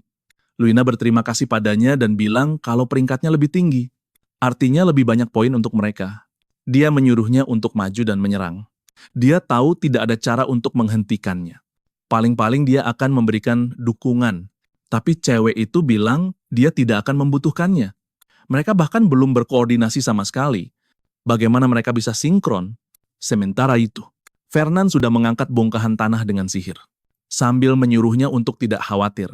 Batu-batu berterbangan kemana-mana. Dia bilang padanya, untuk percaya padanya. Dan yang gilanya adalah cowok ini. Bahkan tidak berspesialisasi dalam sihir tanah. Tunggu saja sampai dia menggunakan api. Bab berikutnya dimulai dengan ibu guru. God yang mengatakan bahwa ada pertarungan seru yang sedang terjadi. Lokasinya ada di Gunung Timur. Seharusnya tidak ada monster yang muncul di sana. Jadi patut untuk dilihat. Ternyata kedua tim yang sedang dia amati sekarang sedang saling berhadapan. Akhirnya, tiba juga waktunya buat lihat skill si Fernand Vellenberg. Sebenarnya, apa sih yang bisa dia lakuin? Dan tuh dia malah asik ngelemparin batu pas Luina lagi nyerbu. Ini sih beneran pertarungan kelas kakap. Dia kira cowok rambut biru itu jagoan pedang, tapi ternyata dia itu penyihir. Kayaknya semua cowok di dunia ini emang penyihir deh. Luina kesayangan kita jadi bingung total. Badannya mendadak jadi enteng banget gila. Penjelasannya cuma ada satu nih. Si Vellenberg pakai sihir support buat dia. Tapi, kapan coba dia ngeluarinnya? Halus banget mainnya. Dia udah nge-backup Luina aja gitu di tengah-tengah baku hantam. Luina pun gelidik dia, dianya malah ngedipin mata. Dia langsung sadar kalau cowok ini emang sinting, pas lagi gitu. Dia hampir aja kena tebas sama cewek satunya, tapi untung banget bisa ngeles di detik terakhir. Gak ada waktu buat keganggu sama cowok konyol itu. Dia harus ngeberesin si Alia. Dia ngeluarin ledakan dahsyat dan Alia berhasil nangkis. Sekarang mereka berdua lagi adu pedang jarak dekat. Tapi tiba-tiba partnernya si Alia nembakin petir dan kita ngira Fernand bakal turun tangan. Tapi enggak, malah si Luina yang kena setrum. Dia jadi kaku, nggak bisa gerak sama sekali. Alia maju selangkah, bilang kalau semuanya udah kelar. Luina ngegumam kalau ini bukan apa-apa, tapi semuanya udah telat. Alia ngeluarin auranya dan bilang, game over. Terus ada kilatan emas melesat di medan perang. Itu bukan petir, tapi meteor, woy. Bukan, ternyata si Fernand pakai jurus teleportasi gitu. Dia ngeluarin mantra pertukaran dan langsung bawa cewek itu. Ke sampingnya persis. Ceweknya jelas kaget dong. Itu apaan barusan? Dia cuma jawab santai, sihir. Katanya sih itu teknik baru yang dia kembangin bareng keluarganya. Ternyata berguna banget dan pas banget momennya buat dikeluarin. Jurus itu bikin dia bisa nuker apa aja yang beratnya sama persis. Ceweknya nanya, kok dia bisa tahu berat badannya yang pas? Cowoknya jawab kalau semua data itu udah kedaftar di file data siswa akademi. Ceweknya langsung ngakak sambil bilang berarti batu yang tadi tuh berat banget ya. Mereka hampir aja nyerang lagi, tapi adegannya kepotong pas sebelum mereka beneran gas. Si cewek langsung bilang kalau dia harus ngehapus data-data para siswa itu. Tapi itu urusan nanti, sekarang waktunya buat ngurusin pertarungan ini. Dia nyuruh Fernand buat mundur, terus dia langsung maju ngehar lawan. Dia minta tolong buat nahanin si Rese Carlos, sementara dia yang bakal ngurusin Alia. Pas di saat itu juga muncul lingkaran sihir di dekat Fernand. Dia langsung kelihatan seneng. Akhirnya tuh orang ngeluarin juga jurus andalannya. Soalnya, si Carlos itu jagonya sihir petir, dan ini salah satu teknik andalannya. Ciri khasnya itu bikin bola energi yang bisa nembakin banyak petir sekaligus, yang mereka sebut tembakan beruntun. Jurus itu salah satu alasan kenapa ranking dia tinggi banget di departemen. Nah, sekarang si Fernand akhirnya bisa nyobain sesuatu buat ngetes berhasil apa enggak. Dia hentakin tongkatnya ke tanah terus mulai komat kamit pakai bahasa aneh. Si Carlos juga ngelakuin hal yang sama sambil ngedumel dengan nada sok misterius gitu. Tiba-tiba, semua orang ngerasa ada yang nggak beres nih. Ada yang teriak manggil nama Fernand. Dia barusan kena sambar petir langsung di kepala cuy. Asapnya ngebul kemana-mana. Ini udah kedua kalinya dia kesetrum, tapi ya jelas dia baik-baik aja dong. Carlos sampai melongo enggak perkaya. Gimana ceritanya semua serangan petir itu bisa ditahan? Di tanah ada sebuah benda, jelas banget itu barang yang dia pakai, kayaknya sih harganya selangit. Fernand ngejelasin kalau itu alat yang bisa nyimpen energi. Energi bro. Cuma diotak-atik dikit dan kelihatannya berhasil banget. Ntar kalau udah disempurnain lagi dikit, dia berencana mau jualin di toko-toko. Carlos bilang alat itu curang banget, tapi si Fernand, dia bales, katanya kagak ada tuh. Istilah curang atau cemen di medan tempur, lagian, ini kan pertarungan beneran. Terus dia manggil Luina. Carlos langsung noleh, khawatir sama Alia, tapi Fernand udah keburu ngasih perintah buat habisin semuanya. Mata biru Luina yang kinklong, langsung menyala pas dia melancarkan serangan bersih. Nggak jauh dari situ, dua murid paling jago, mungkin ranking 1 dan ranking 2, lagi pada ngamatin. Pangeran Lajer, si Pirang, nyeletuk kalau sekarang tinggal sisa 4 orang. Alan, murid ranking 1, bilang kalau yang sebenarnya bikin dia penasaran, itu gimana caranya Fernand nangkis petirnya Carlos. Lujer ngaku kalau dia nggak begitu tahu soal Fernand, dia udah ngumpet lama banget, tapi sekarang karena dia udah gabung Chef, bakal susah buat terus nyembunyiin kekuatannya. Si Tris emang yang daputna. Dia benar-benar harus hati-hati. Tempat ini isinya orang-orang yang lagi coba ngerebut posisinya di puncak. Dan bener aja kan, dari belakang mulai bermunculan murid-murid lain. Sayang banget mereka semua. Karakter-karakter figuran yang akan dihancurkan. Bahkan tidak pantas untuk ditunjukkan bagaimana mereka kalah. Awalnya terlihat seolah-olah mereka akan melawan Lajer. Tapi dia berbalik dan mengatakan akan membawa semua orang dengan selamat ke tujuan akhir. Bab selanjutnya, Fernand berkata bahwa mereka semakin dekat dengan tujuan, tapi para monster terus bermunculan. Luina merasa senang berpikir bahwa kemungkinan besar mereka akan menjadi yang pertama tiba. Fernand sedang sibuk mengumpulkan darah dari salah satu monster, dan Luina bertanya apakah itu benar-benar diperlukan. Fernand menjelaskan bahwa darah troll sangat berguna untuk membuat banyak ramuan. Luina bilang dia sudah tahu itu, tapi ayolah, dengan semua uang yang dia miliki. Itu praktisnya hanya uang receh baginya. Tapi tentu saja dia itu serakah. Baginya uang ya tetap uang. Tidak peduli berapapun jumlahnya. Luina mengeluh dan Fernand mengingatkannya, berkat mentalitas itulah dia berhasil membelinya. Luina pergi dengan marah sambil berkata kalau dia sudah muak. Fernand memprovokasinya. Luina pun mengakuinya, ada alasan yang spesifik banget nih. Kenapa dia harus nangkring di paling atas? Tiba-tiba dia ngerasa ada yang deketin cuy. Ternyata bukan cuma satu orang doang, tapi serombongan. Gak pakai lama mereka langsung dikepung. Sihir mulai berterbangan, batu-batu pada melayang. Wih, ngeri! Dia langsung ngeluarin perisai dan nebas rombongan pertama. Gila, semua kejadiannya cepet banget. Ada yang langsung nyerbu Luina pakai pedang, dan bener aja, itu si Alon Donuts elah dia lagi. Cowok yang sama yang udah pernah keok lawan Ian. Nah, sekarang giliran Luina yang bakal bikin dia keok. Mereka adu pedang, bener-bener imbang, tapi saking kencengnya, benturannya bikin mereka mental ke belakang. Untungnya mereka mendarat dengan cakep, dan seperti biasa, si mbaknya malah kesenengan. Nggak pakai nunggu lama, mereka langsung saling serang lagi. Dia ngaktifin auranya sambil nentangin, sini lo mayo. Kovok itu zidim ayah, tapi tetep enggelawan. Terang, pedang mereka beradu lagi dengan kenceng, tapi pas lagi seru-serunya, dan tiba-tiba nongol penyihir lain dengan api di tangannya. Tunggu bentar. Itu kayaknya bukan penyihir sembarangan. Bukannya itu si cowok peringkat 2, si Lajer. Tapi sebelum ada yang bisa ngapa-ngapain, gelombang energi gelap langsung nyapu bersih seluruh medan pertempuran. Langsung aja melesat ke arah dia. Sumpah, gua aja nggak tahu siapa yang ngelempar itu barusan. Pertarungan ini udah kacau balau banget, si Pirang nyengir. Ya iyalah. Jagoan kita, si Fernan udah masuk mode serius. Sekarang dia nembakin api sama batu kemana-mana. Sebuah ledakan super gede meletus, pas banget di depan kerumunan murid-murid. Cowok yang satunya ngeluh, katanya dia cuma lagi iseng ngetes si Fernan, pengen lihat reaksinya gimana. Gak perlu juga kali pakai kekuatan penuh sampai ngancurin segalanya. Dia bilang Fernan tuh biasanya nggak segininya kalau berantem, tapi Fernan dengan santainya jawab kalau kali ini, dia pengen mastiin mereka jadi juara 1. Cowok itu senyum licik dan bilang, sayang banget ya, soalnya mereka nggak bakal bisa menang. Jelas banget mereka nggak bisa nyelesain ini dengan damai, tapi kalau mereka berantem sekarang, nggak ada tim yang bisa finish. Jadi gimana kalau gini ya? Biarin Fernan sama Luina yang ambil juara 1, dan mereka cukup puas di posisi kedua, dengan gitu kan dua-duanya sama-sama untung. Kayaknya Fernan udah siap buat nunjukin kekuatan dia yang sebenarnya, dan dia benar-benar ngelakuinnya. Intinya sih, dia ngeremehin cowok itu abis-abisan, sambil bilang, maaf nih, kayaknya itu harus nunggu lain kali deh. Cowok itu jelas langsung paham sama sindirannya. Tepat saat itu juga, Fernan membuka portal raksasa di bawah mereka semua. Tiba-tiba lingkaran sihir super gede muncul, dan tanahnya langsung kebelah. Gila, seisi hutan langsung hancur berantakan. Nah, di waktu yang sama, dia masang perisai buat ngelindungin dia sama Luina.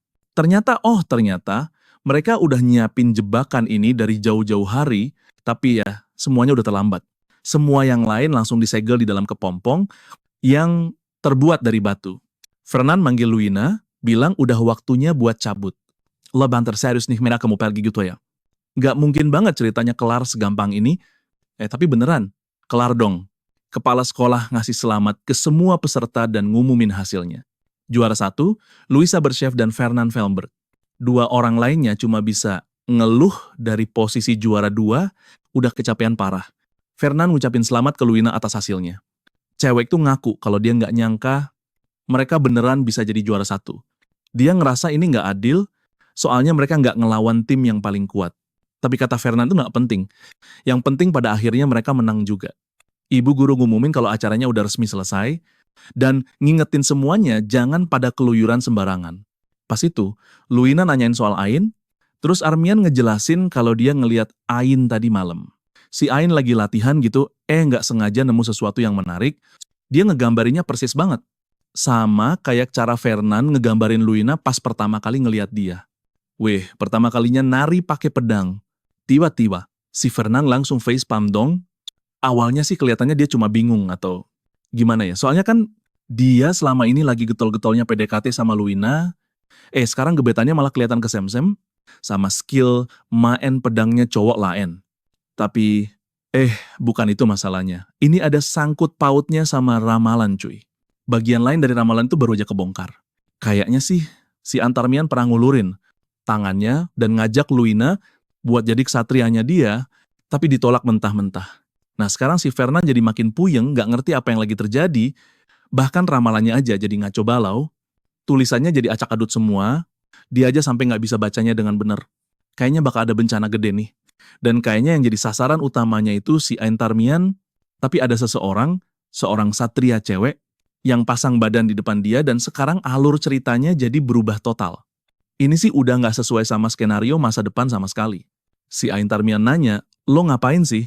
Dan dia jawab, hari ini Gue yang bakal jadi ksatria lo, persis kayak yang lo minta dulu. Katanya dia itu emang terlahir buat megang pedang. Dan buat ngehancurin musuh-musuh para penguasa, dan abis ngomong gitu, dia langsung gas nyerbu iblis Andromalius. Si Fernan makin gak habis pikir kenapa semua ini bisa kejadian, dan kayaknya sih, si cewek itu berakhir dalam kondisi parah banget. Abis pertarungan kelar, gambaran masa depan yang baru ini kayaknya udah komplit sekarang. Rasanya kayak kita lagi masuk ke cerita yang beda banget, Hila. Cewek itu bangun di rumah sakit, ada si Ain senyum-senyum di sampingnya. Doi cuma bersyukur banget ceweknya selamat.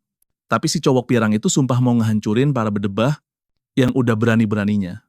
Dan seriusan, dia kayaknya beneran dendam ke Sumat sama salah satu bajingan kaya gitu deh. Orangnya cuma bisa satu, nggak lain dan nggak bukan. Si brengsek kaya itu sendiri, dasar kampret emang. Tiba-tiba ada yang manggilin si Fernan lagi. Ternyata para guru sama Luina nanyain dia baik-baik aja atau enggak. Si Fernan cuma diem aja bengong kayak orang hilang. Dia ya papku mau agak kapek doang, tapi kak papa kok. Pas si ibu guru mulai ngoceh soal bawa dia ke UKS, dia malah lebih fokus sama fakta kalau akhirnya dia ngerti kenapa si Ains Armian bakal nganggap dia musuh. Yang dia nggak habis pikir tuh, kenapa ramalannya bisa berubah gini. Dan kenapa sekarang semuanya jadi soal Luina melulu. Yang paling anehnya lagi, bakal kejadian bentar lagi. Maksudnya, si iblis Andromalius itu udah mau nongol aja. Dan jujur aja nih ya, tuh brengsek tampangnya nggak meyakinkan banget. Agak mirip bokapnya sih, dengan muka lelah yang sama persis. Halo, chapter selanjutnya. Ain lagi muji-muji jagoan kita nih, karena berhasil dapet juara pertama, si bokahnya. Malah langsung masuk kereta kuda sambil bilang capek banget. Dia ternyata lagi mikirin cowok itu, si Andromalius, iblis nomor 72. Buset, nomor apaan tuh? Susah amat diinget. Makhluk itu wujudnya kayak manusia, tapi ada ular kecil nangkring di lengannya. Mau jagoan kita ubek-ubek semua buku, cuma informasi itu doang yang berhasil dia. Temuin soal si Count Pritsu. Yang mana sebenarnya masuk akal juga sih. Dia kan muncul pas perang 1000 tahun yang lalu, jadi gimana ceritanya bisa ada informasi, detail soal makhluk aneh itu, semua yang begituan kan udah diberantas sama kaisar pertama. Dan gak pernah kelihatan lagi sejak saat itu. Tapi tetap aja, dia lumayan santai. Toh si Ain juga yang bakal ngurusin cowok itu. Jadi sebenarnya, ya bukan urusan dia juga. Masalah yang sebenarnya itu. Dan sekarang dia mikir, harus gue kasih tahu gak ya, apa yang bakal terjadi sama dia? Dia udah coba nyinggung sih. Tapi satu-satunya yang cewek itu lakuin cuma nanya balik apa dia udah mulai gila. Dia nanya, lo percaya sama iblis gak sih? Pertanyaan itu malah bikin cewek itu makin pelanga-pelongo. Kowok itu terus maksa dia buat jawab to the point, dan akhirnya dia ngaku kalau iya, dia percaya. Ya gimana? Soalnya kan seluruh negara ini emang dibangun buat ngelawan para iblis, iblis-iblis di zaman Baheula gitu loh. Terus dia nanya lagi gimana pendapatnya, soal ide kalau iblis-iblis itu ternyata masih ada, dan udah bisa ditebak. Cewek itu nanya lagi dong, apa kepalanya abis kejedot atau gimana, kok jadi ngaco gitu.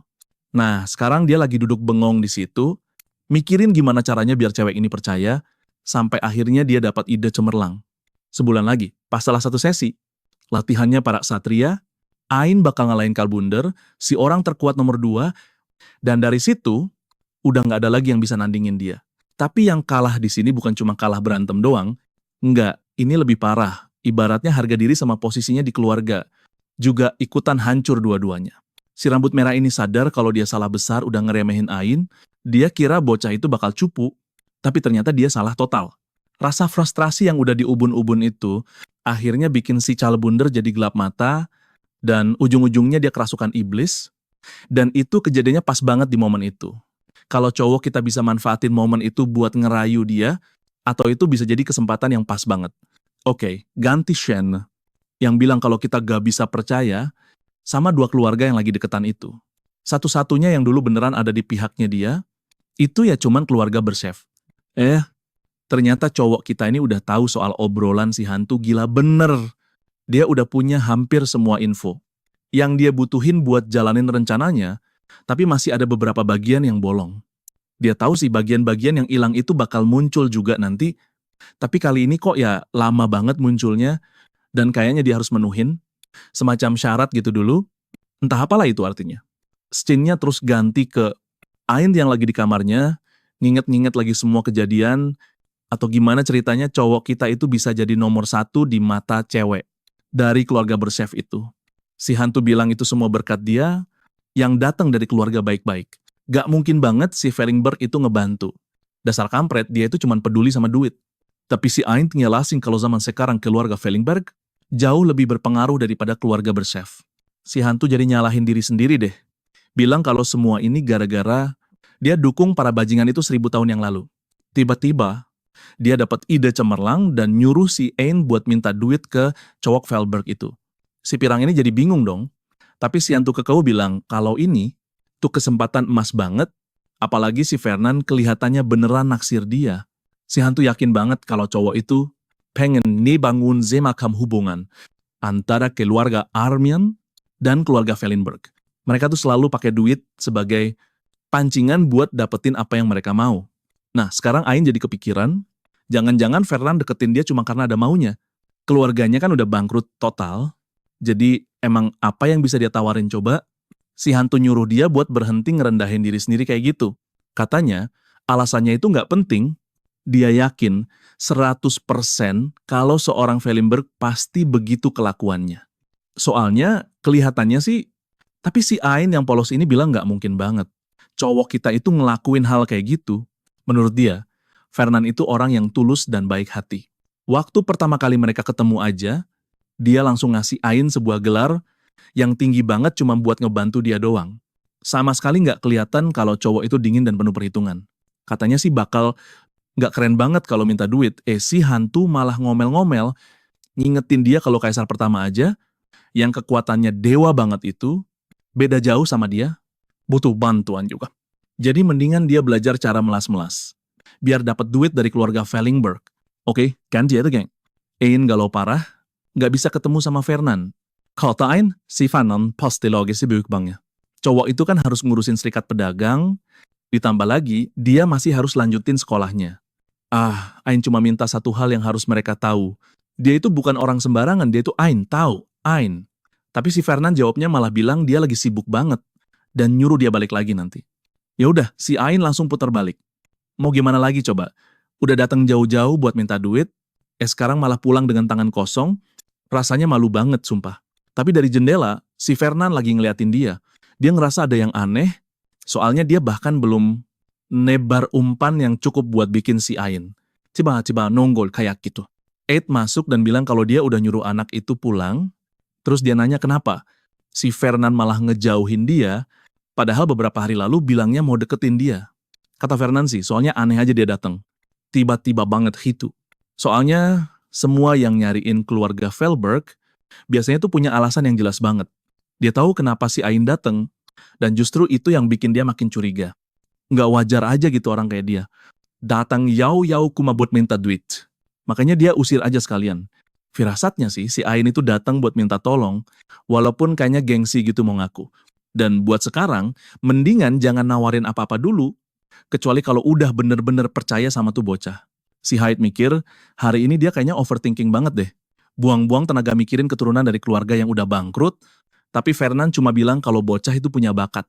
Dan dia yakin banget itu bakal sepadan. Si Hyde, setuju aja sih, emangnya beneran mikir gitu. Fernand nyuruh dia berhenti ngeluh dan pergi ke gudang.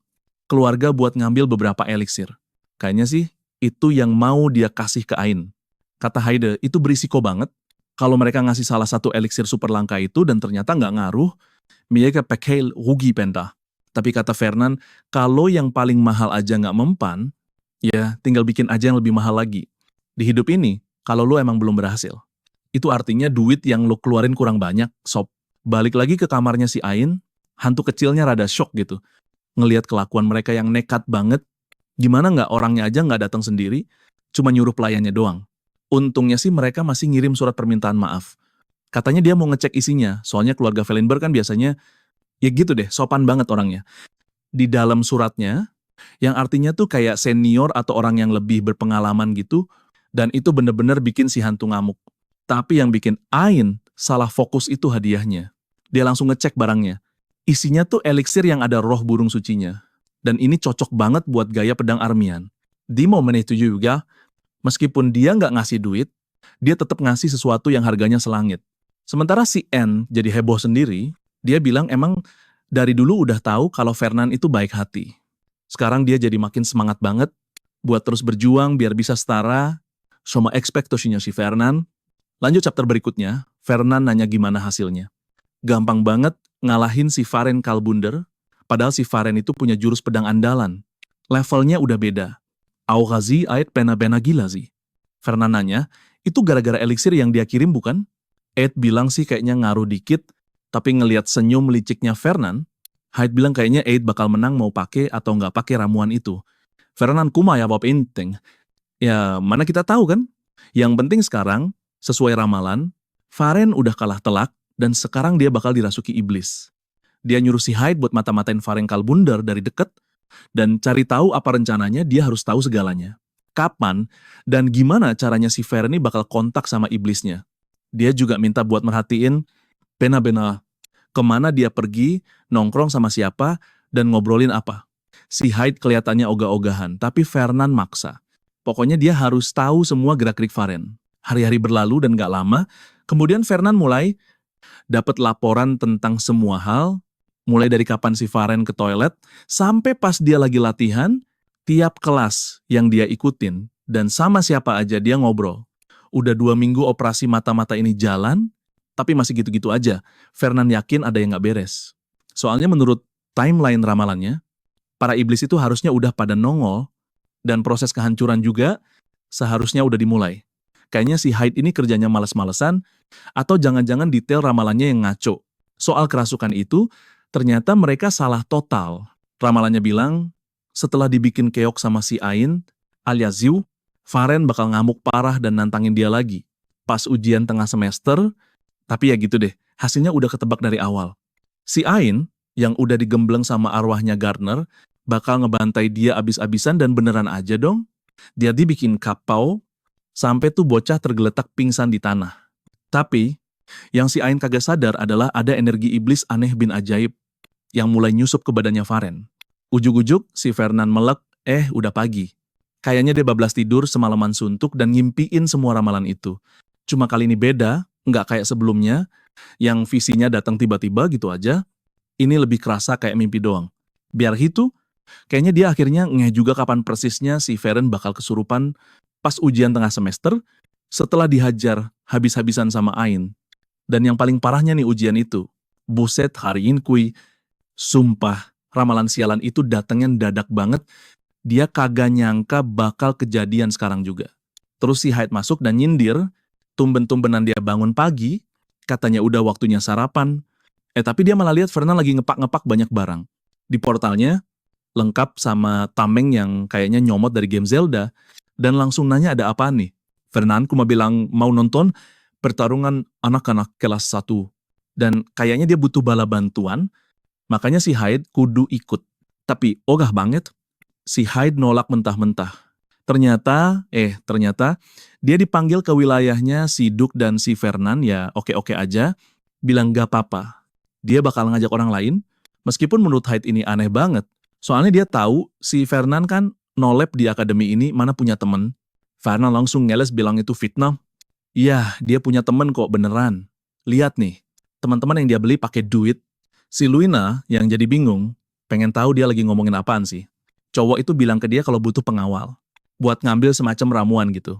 Doi kelihatannya nggak semangat-semangat amat, katanya kan lagi musim ujian, tapi terus dia nyeletuk kalau dia mungkin butuh bantuan juga, soalnya kan dia lagi dapat sponsor.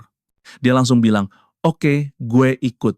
Pas dia nanya mereka mau kemana, cowok itu jawab, ke Pegunungan Utara. Cewek itu ngingetin kalau anak-anak kelas 1, kan lagi ujian tengah semester sekarang, jadi pergi ke sana itu sama aja cari mati, dia ngasih peringatan.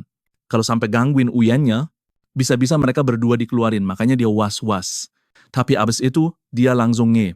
Kalau mereka bisa dibiarin masuk ke area terlarang, pasti ada yang disogok nih, biar bisa lolos.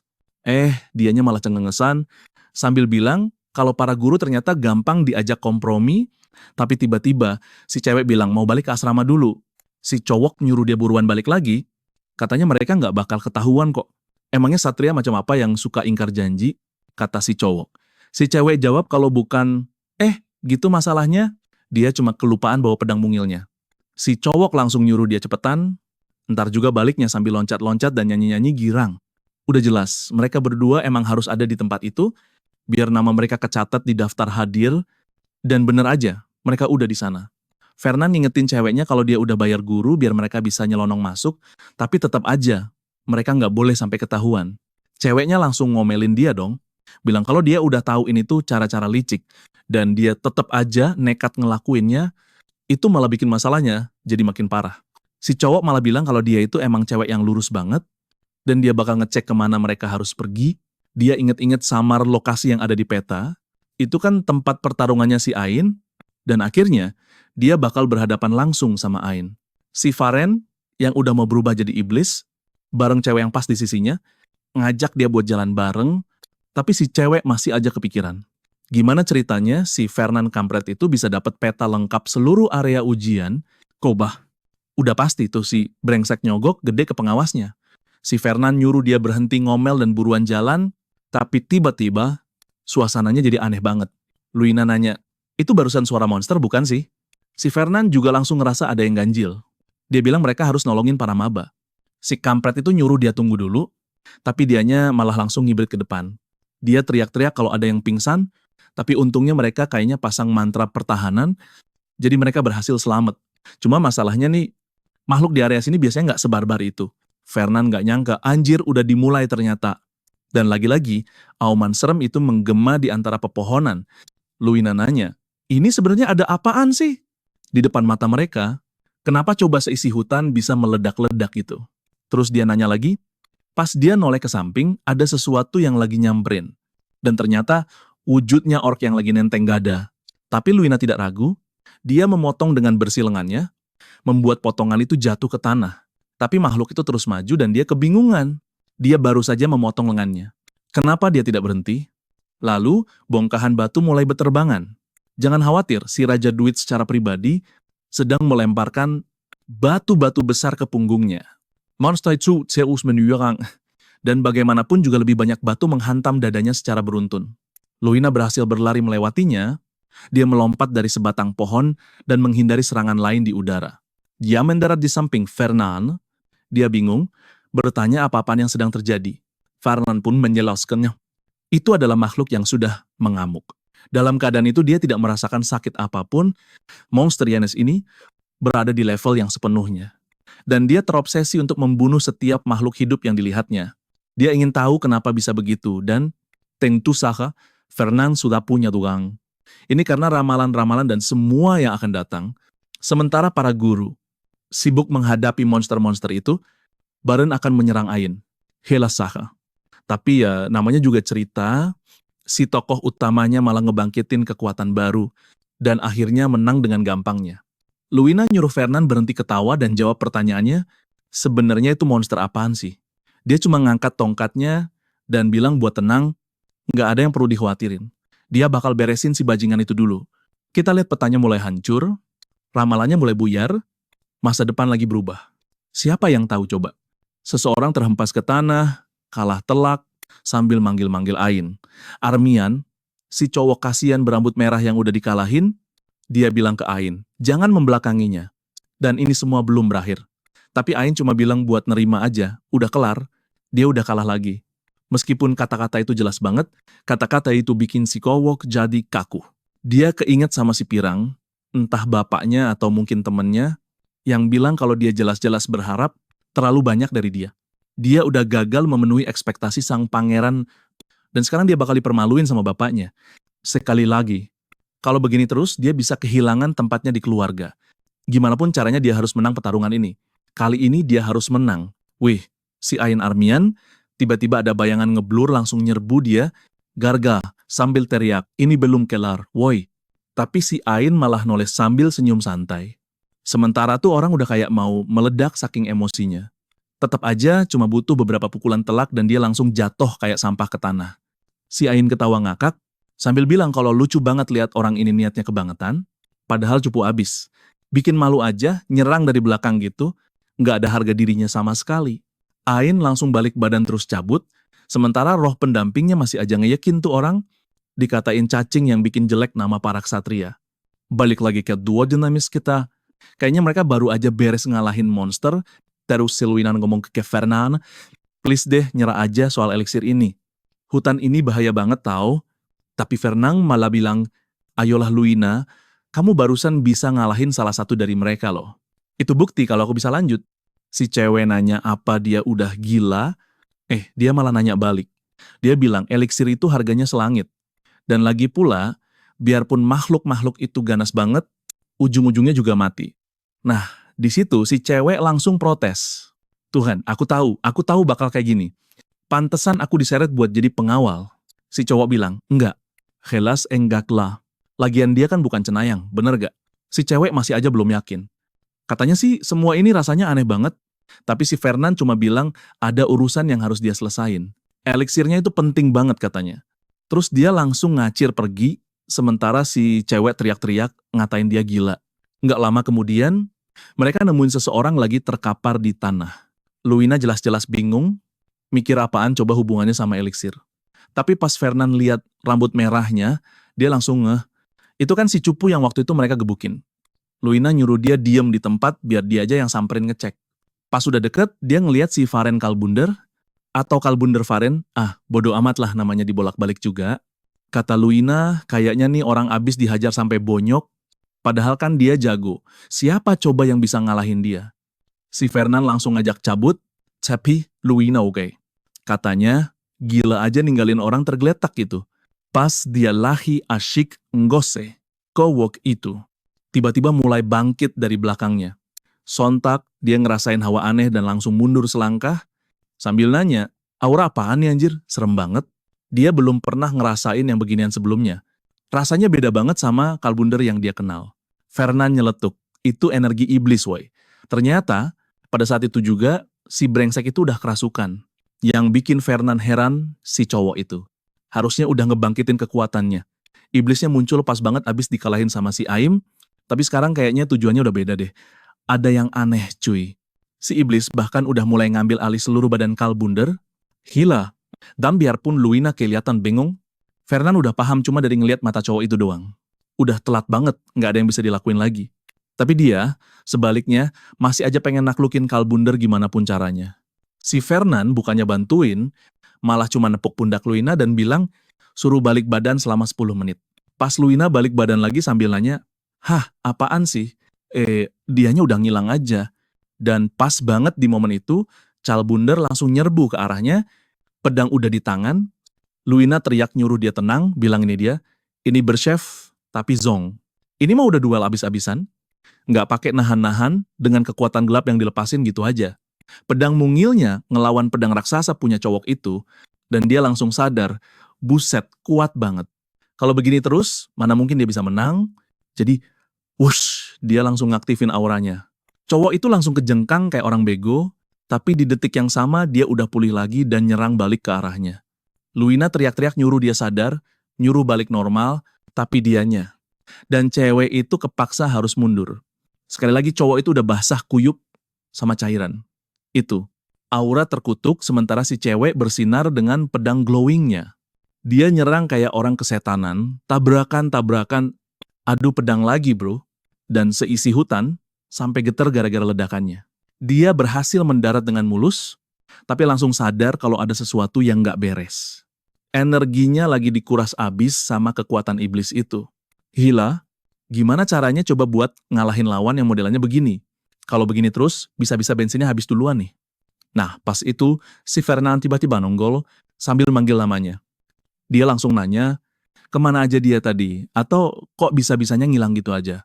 Cowok itu jawab kalau ngadepin iblis itu nggak gampang cuy, butuh rencana yang lebih matang. Si Luina ngamuk dong, katanya malu-maluin banget ditinggalin sendirian gitu. Fernand ngejelasin kalau dia itu bukannya kabur, tapi lagi nyiapin jebakan buat ngabisin tuh iblis. Mereka cuma perlu nunggu 1 detik lagi, dan duar!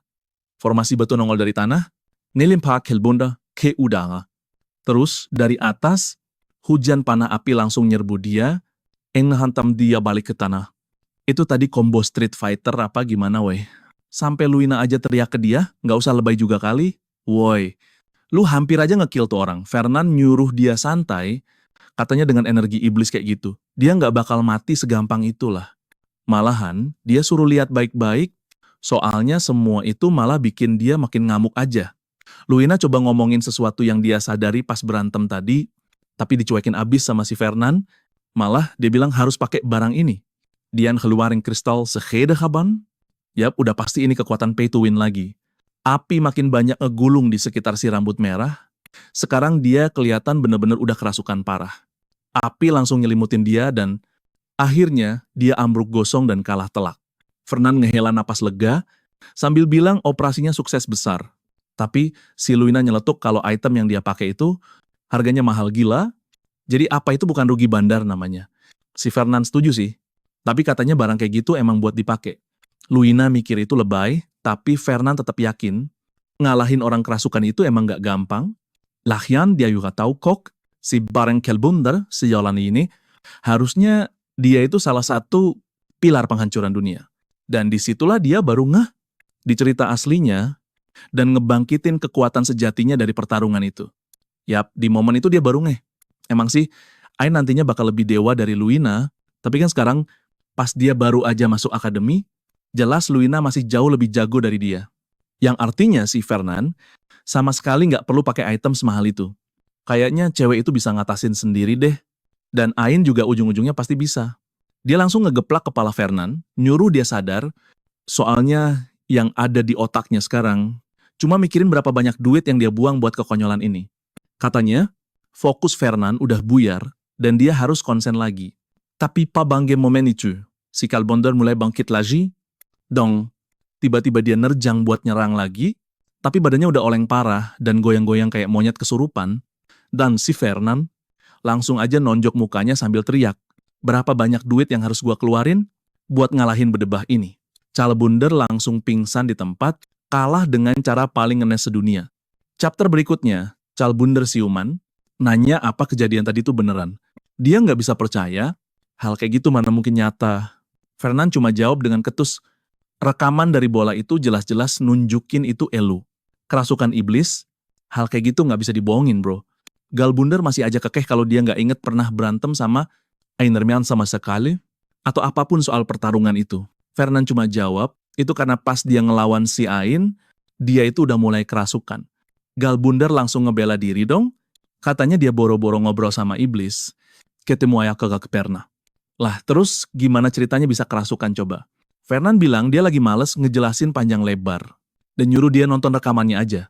Lu kena hantam serangan itu pas di kepala, puluhan panas sihir nembus badan lu, terus ada tiang api yang meledak dari bawah kaki lu. Fakta kalau lu sekarang masih bisa berdiri tegak, itu udah jadi bukti lu dilindungin sama energi iblis. Belum lagi, ya, tambahnya, nyesek sih ngakuinnya, tapi gue sampai harus ngabisin item-item super mahal yang bejibun jumlahnya cuma buat ngalahin lu doang. Kalbonder nyaut, caelah, kalau lu kesini cuma buat ngeluhin harga item yang lu pake, ngomong aja terus terang. Ntar gue ganti deh. Tapi si Fernand malah pasang mode drama queen, bilang kalau luka batin dari pertarungan itu dalam banget. Dia sumpah-sumpah katanya pas lagi tanding. Dia ngerasa kayak ngeliat kilas balik hidupnya diputer ulang terus-terusan. Kalbonder langsung nyelah, nyuruh dia buat to the point aja. Terus si Fernand ngeluarin kontrak, yoi kontrak yang modelannya kayak gitu, yang baunya udah kayak perjanjian sama pihak sebelah. Dia bilang ke Kalbonder, kalau semua ini bisa dianggap angin lalu, kalau dia mau tanda tangan kontrak itu. Ini tuh kayak perjanjian di mana lo bakal kerja rodi. Sampai modar. Kalbonder langsung ngegas. Anjir, apaan nih? Ini perbudakan apa gimana syaratnya? Gila banget, nggak masuk akal sama sekali. Si Fernand malah bilang dia harusnya bersyukur sama kebaikan bosnya, tapi kalau Kalbonder nolak, ya si Fernand dengan berat hati nih ceritanya, bakal ngirim itu video ke para inkuisitor. Dan tujuan mereka dari dulu emang buat ngebasmi iblis sampai ke akar-akarnya. Dulu, waktu iblis masih jadi ancaman paling ngeri di dunia, para inkuisitor ini punya kuasa yang nggak ada tandingannya cuy. Sekarang sih pas iblis-iblis udah hampir punah, mereka lebih kayak organisasi buat acara seremonial doang. Biarpun gitu, mereka masih punya wibawa yang lumayan gede, dan si Fernand tahu banget orang-orang di dalamnya itu kayak gimana. Mereka mungkin emang udah kehilangan kekuasaan, tapi mereka masih nyimpen barang-barang aneh yang jumlahnya bejibun, dan cuma nunggu-nunggu alasan buat bisa beraksi lagi. Jadi begitu iblis muncul, mereka akan bersemangat untuk membunuh. Kalbonder mengatakan kalau dia mengerti, tapi dia benar-benar tidak ada hubungannya dengan iblis-iblis itu. Fernand bilang dia tahu, tapi bukankah sayang sekali kalau dia dikeluarkan dari akademi karena rekaman itu? Bayangkan saja rumor tentang keluarga Markis, Kalbunder. Begitu orang-orang mulai mengatakan bahwa putranya membuat, jelas saja itu menyegel kesepakatannya. Kontraknya ditandatangani. Fernand menyatakan bahwa mulai sekarang, Kalbunder berada di bawah pengawasannya. Beberapa saat kemudian, seseorang bertanya apakah tidak apa-apa menyelesaikan. Itu Luina, dia pikir mereka seharusnya melapor kepada para guru. Ini sudah menjadi terlalu berisiko. Tapi Fernand mengatakan ini belum waktu yang tepat. Dia yakin dari reaksi Kalbunder bahwa dia tidak pernah berniat untuk dimanipulasi, diubah, atau dirasuki oleh iblis. Yang harus mereka lakukan sekarang adalah fokus pada fakta bahwa seseorang di dalam akademi memiliki kekuatan untuk melakukan itu. Dan jika insiden ini tersebar ke publik, siapapun yang berada di baliknya hanya akan bersembunyi. Jadi makin susah aja nih nangkep yang keroknya. Luina langsung ngeh sama rencananya, Doi bakal nyelidikin ini sendirian. Yang dia nggak ngerti tuh, kenapa targetnya harus para murid coba. Kata Fernand, mungkin itu karena akademi ini isinya orang-orang yang bakal ngebentuk masa depan. Jadi, ngancurin tempat ini sama aja kayak ngancurin masa depan dunia itu sendiri. Kalau emang gitu ceritanya, berarti kapanpun dia butuh bantuan buat basmi iblis, tinggal panggil dia aja. Muka Fernand langsung cerah, akhirnya dia bisa minta tolong. Tapi bentar lagi juga dia bakal sadar kalau janji itu adalah janji paling konyol yang pernah dia buat. Gegara semua kekacauan itu, ujian tengah semester, resmi dibatalin. Tapi ya, para murid tetap aja harus dinilaikan gimana pun caranya.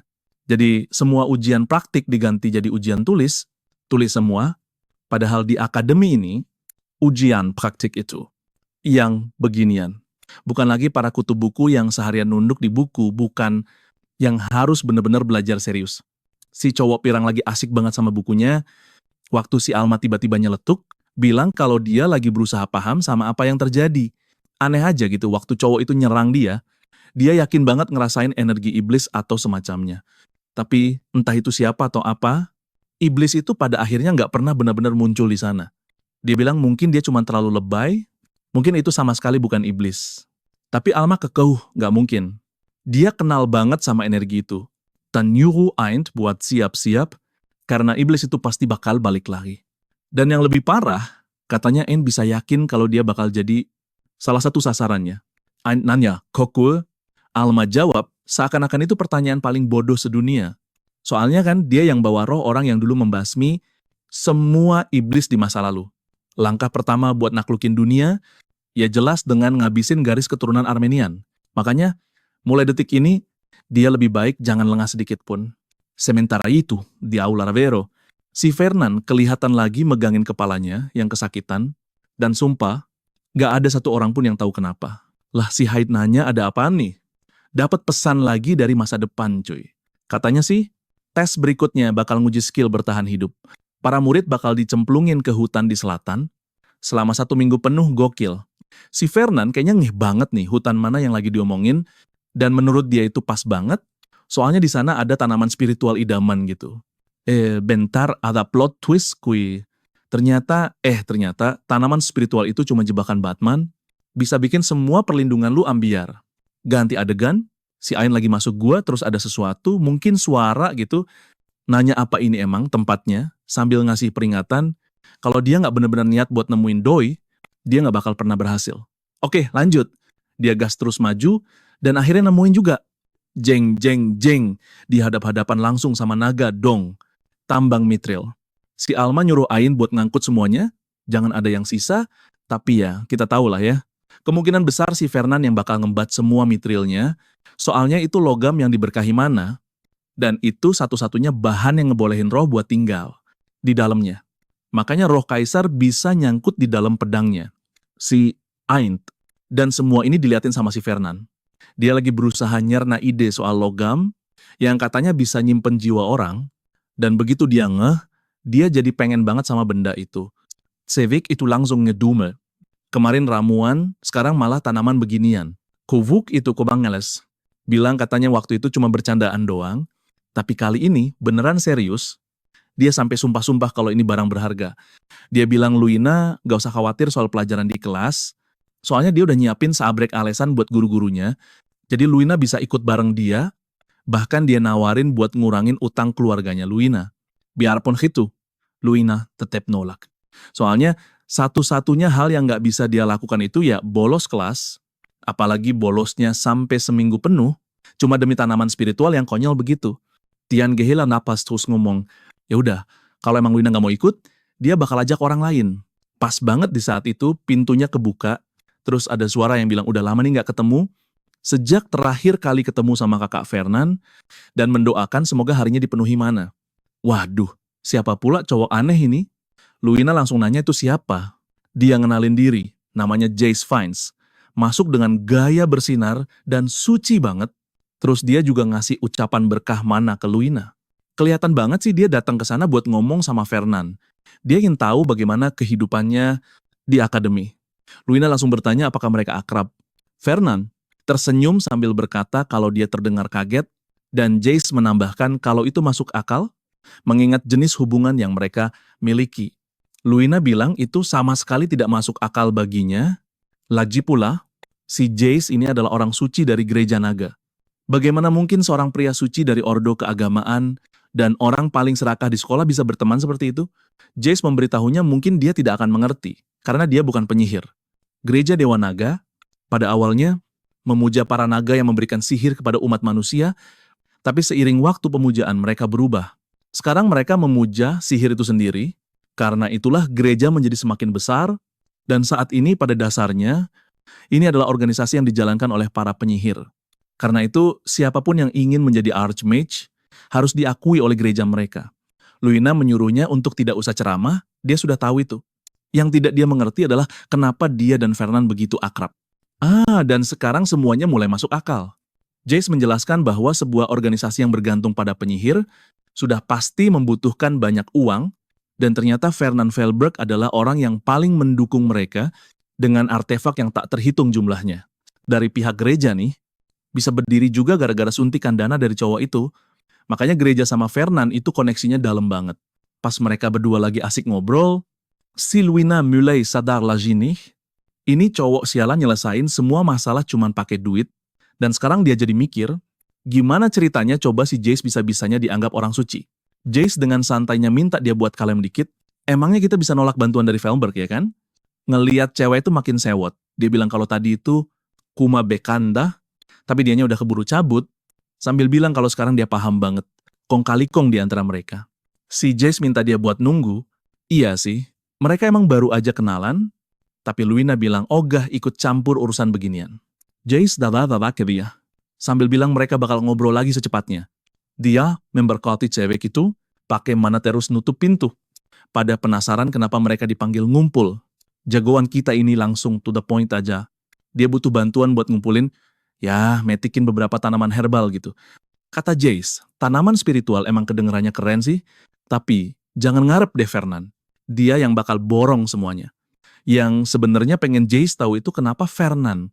Dia ngelakuin semua ini pas banget di hari latihan, dengan skill dewa yang dia punya itu. Si Fernan mah bisa aja langsung gas sekarang dan ngambil semuanya sendirian. Fernan ngejawab kalau emang segampang itu udah dari dulu dia lakuin kali. Sialnya, dia nggak tahu lokasi pastinya di mana. Secara teori sih, ramalannya udah ngasih petunjuk yang lumayan jelas. Tapi masalahnya ini danau gede banget di tengah hutan yang luasnya ampun-ampunan. Dan bukan cuma itu doang, ada 7 danau di hutan selatan. Fernan udah nyoba nyalurin mana ke dasar-dasar danau, buat ngedeteksi reaksi sihir yang nyambung ke tanaman herbal itu. Tapi sampai sekarang masih zonk. Ini tuh tipe-tipe goa tersembunyi, yang nggak bakal bisa lo deteksi dari luar. Lo harus bener-bener kesandung baru nemu, kata Jace katanya. Tes bertahan hidup selanjutnya bakal diadain pas banget di area itu, dan nyelusup ke tempat kayak gitu tanpa ketahuan itu nggak gampang, Koi. Fernan bilang tenang aha, tahun ini dia daftar jadi asisten buat ujian itu. Jace langsung cenggo. Lah, gimana ceritanya dia anak tahun kedua bisa jadi panitia buat anak-anak tahun pertama? Emang sih dia lebih senior, tapi kan kualifikasinya nggak nyampe-nyampe amat. Gimana ceritanya dia bisa ngebujuk akademi biar diizinin masuk? Jangan bilang deh ini gara-gara si instruktur Gothic itu yang hobi banget ngegagalin semua rencana. Tunggu dulu, Dia bahkan nggak ngomong apa-apa, kan barusan. Udah pasti dia New York Kampel emang. Kata Jace, dia udah hafal banget cara mainnya si pedagang licik itu. Ya udah, kalau si Fernan emang segitu niatnya, suruh aja dia bayar-bayaran yang cukup, ntar dia juga bakal ikutan kok, buat ngelawan abang lu. Dan, Yedar, pas hari H ujiannya, si Alma ngomong ke Aint kalau mereka harus ngulangin rencananya sekali lagi. Mereka di sana tuh buat nyari tanaman spiritual. Yang ngumpet di salah satu gua, iyalah, Alma gitu loh, tahu segalanya. Dia nyuruh Ain buat bikin semuanya kelihatan kayak kebetulan doang, disuruh jalan-jalan santai aja, dan nanti Alma yang bakal ngarahin dari jauh. Tapi si Ain udah keburu nyadar kalau si Fernan juga lagi kelayapan di sekitar situ. Alma langsung ngingetin buat hati-hati, soalnya si brengsek itu palingan juga pengen morotin dia sampai duitnya ludes. Tapi si Ain malah cengok kayak anak anjing yang lagi kepo. Duh, kenapa sih semua orang pada heboh banget sama si Fernan? Oh, pantesan. Kan dia tajir melintir. Sialan, dan lihat aja tuh, dia udah manggil-manggil Fernan dengan semangatnya. Kecewa berat. Pas banget gurunya. Manggil semuanya buat siap-siap. Si Ain jadi agak bete, karena nggak sempet ngobrol sama dia. Terus kamera nyorot ke tanah, dan kita ngelihat ada orang-orangan sawah yang didandanin pakai bajunya si Fernan. Cowok kita ini ngegigit jarinya, dan langsung ambruk ke atas orang-orangan sawah itu. Dan wush, Fernan versi 2.0 langsung bangkit. Ternyata semua itu ulahnya si Jace. Dengan santainya bilang ke Fernan buat nggak usah khawatir, dia udah sering banget pakai kekuatan itu sebelumnya. Malahan dia pernah ngerjain paus pakai jurus itu sekali. Fernan jelas kaget dan susah banget buat percaya. Soalnya paus itu kan salah satu penyihir paling sakti yang pernah ada. Jace ngaku, emang cuma berhasil beberapa jam doang sih. Nggak bisa buat jangka panjang. Tapi hey, selama pausnya berhasil dikibulin, jurusnya manjur banget loh. Fernan cuma angkat bahu dan bilang segitu aja udah cukup. Kalau tekniknya aja, udah cukup kuat buat nipu penyihir legendaris itu, pantesan aja si cowok rambut merah sialan itu jadi salah satu yang terkuat di gereja naga. Tapi tiba-tiba ada suara iblis yang menyela, nanyain ada apa gerangan sama sihir gereja ini. Padahal kan sihir itu aslinya berasal dari para iblis. Dan pas makhluk ini berani-beraninya ngucapin kata-kata penistaan kayak gitu, disitulah perang antara gereja dan para monster dimulai. Yang bikin Fernan kepikiran sekarang adalah, apa jangan-jangan Jace di masa depan bakal jadi salah satu sekutunya Ain. Jace nyuruh dia balik lagi maksimal dalam 5 jam, karena saat itulah mantranya bakal pudar. Fernan ngucapin makasih terus cabut dari sana. Dan kus, kita balik lagi ke dekat Ain. Jagoan kita ini tahu kalau satu-satunya danau di wilayah ini adalah Danau Faden. Nah, sekarang giliran orang lain nih. Yap, coba tebak siapa yang nongol di depannya lagi. Calbunder, seriusan loh. Ini bocah lagi. Dia kaget itu tapi nekat maju.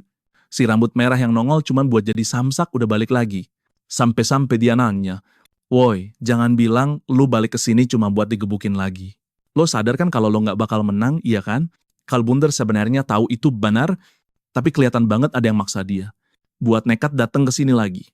Pas ditanya kenapa, si Fernan cuma jawab enteng kalau dia jelas-jelas nggak ngerti sama sekali situasi yang lagi dia hadapin. Semuanya udah kacau balau. Calbunder bilang dia masih ogah ngaku kalah. Kalian di sini kan buat kasih 1 like buat video ini yang ngebantu Masito kita, biar bisa terus bawain cerita-cerita keren kayak gini buat kalian. Gimana menurut kalian si serakah kita tadi? Gue ngakak parah pas bikin video ini. Semoga kalian suka ya, dan sampai jumpa lagi. Guys, jaga diri,